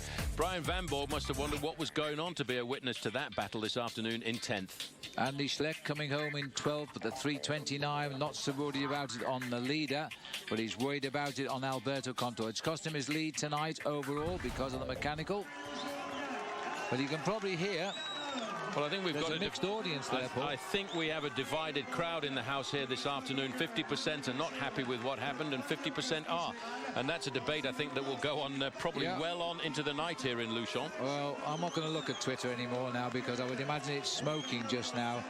There are people booing because they've seen the television in the big square here. They've seen the attack come when he had the problem. Andy Schleck will also know what's going on because he'll be on in a minute. There's the old gunshots. He's got his yellow back. There's a picture of Schleck. He's seen his jersey.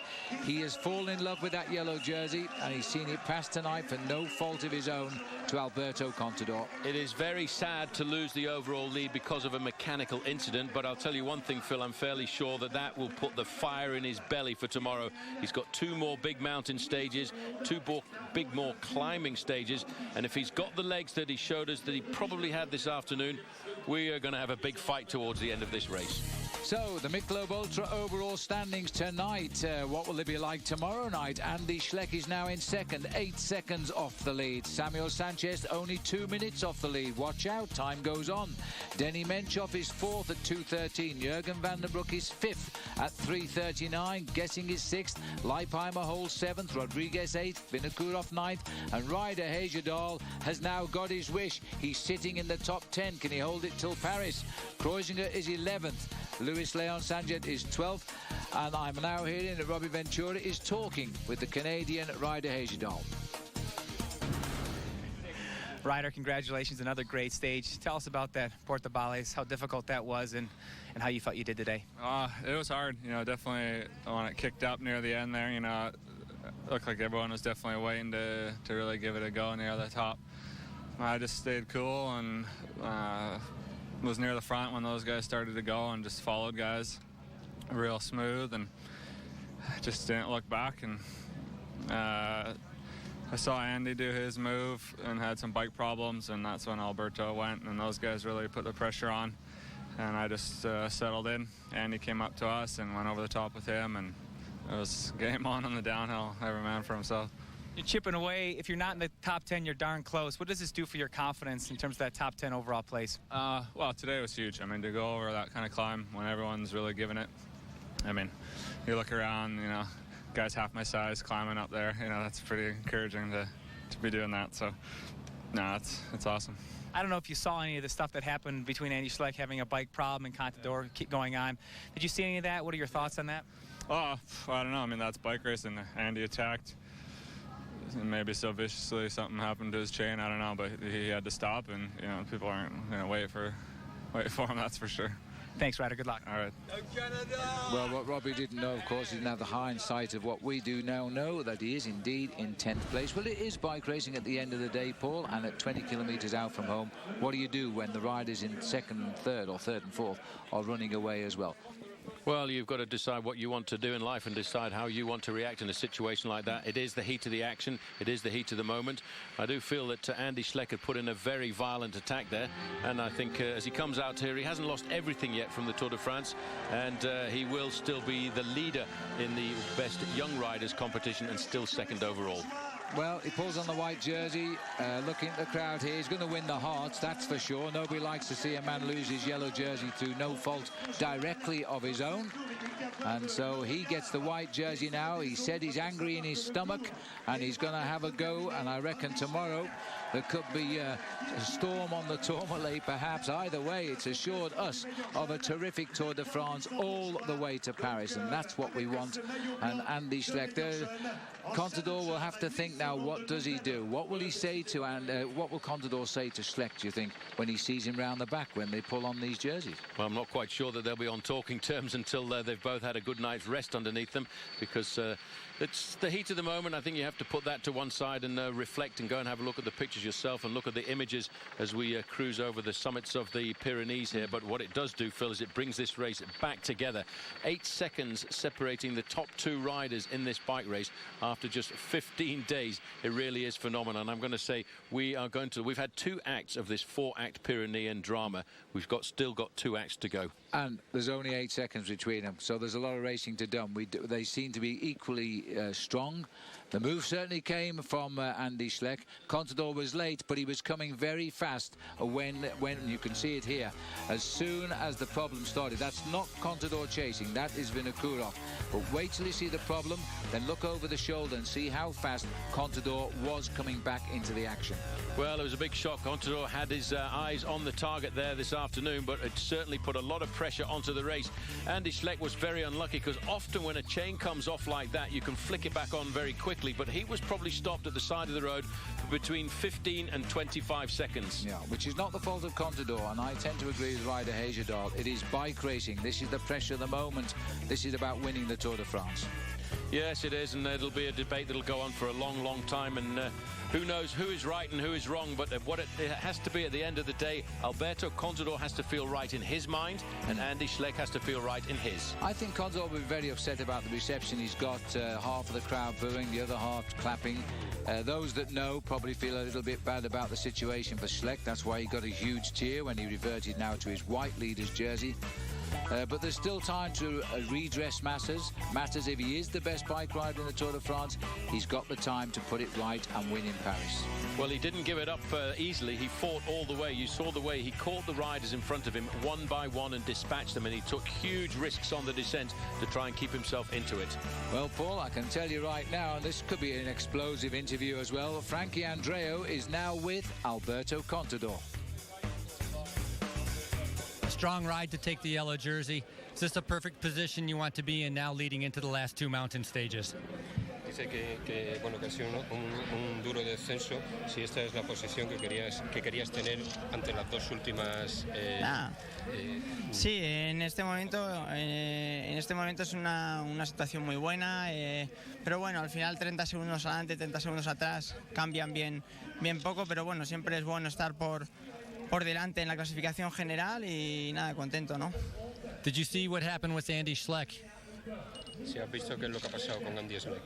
No, para nada. Yo cuando he tenido conocimiento de esto, llevamos muchísimo más tiempo por delante con el resto de corredores, ¿no? Yo lo único que he visto ha sido que he lanzado el ataque y luego he visto pues que no venía. Attack by Andy Schleck, and it was a good moment to attack. And after that, he didn't know. He said that he haven't seen what happened. He already have launched his attack and how he's continued. After that, he knows that he had a trouble, a mechanic trouble. Okay, thank you. You're welcome. Well, I didn't really tell us a great deal, did he? Except he's happy to be in the yellow jersey there, but we'll see. I think words will be said. Obviously, the press will be filing their stories as we speak now, and we'll read all that tomorrow morning. But either way, the gap is there. It's reversed slightly, but it's even a closer race than ever now. Very close race, and there'll be some serious tactical manoeuvres, I think, made tomorrow. Some serious studies done of the race handbook to see just where attacks can be made, where time can be made back. And I still said, as I've said all along, if Andy Schleck wants to win this race, Phil, he needs to be at least a minute and a half in front of Alberto Contador before that final time trial. Right now, he's behind him. He is, because last year he conceded 1:48, I think it was, in a long time trial. So that's the sort of distance that Andy has to reverse on Alberto Contador.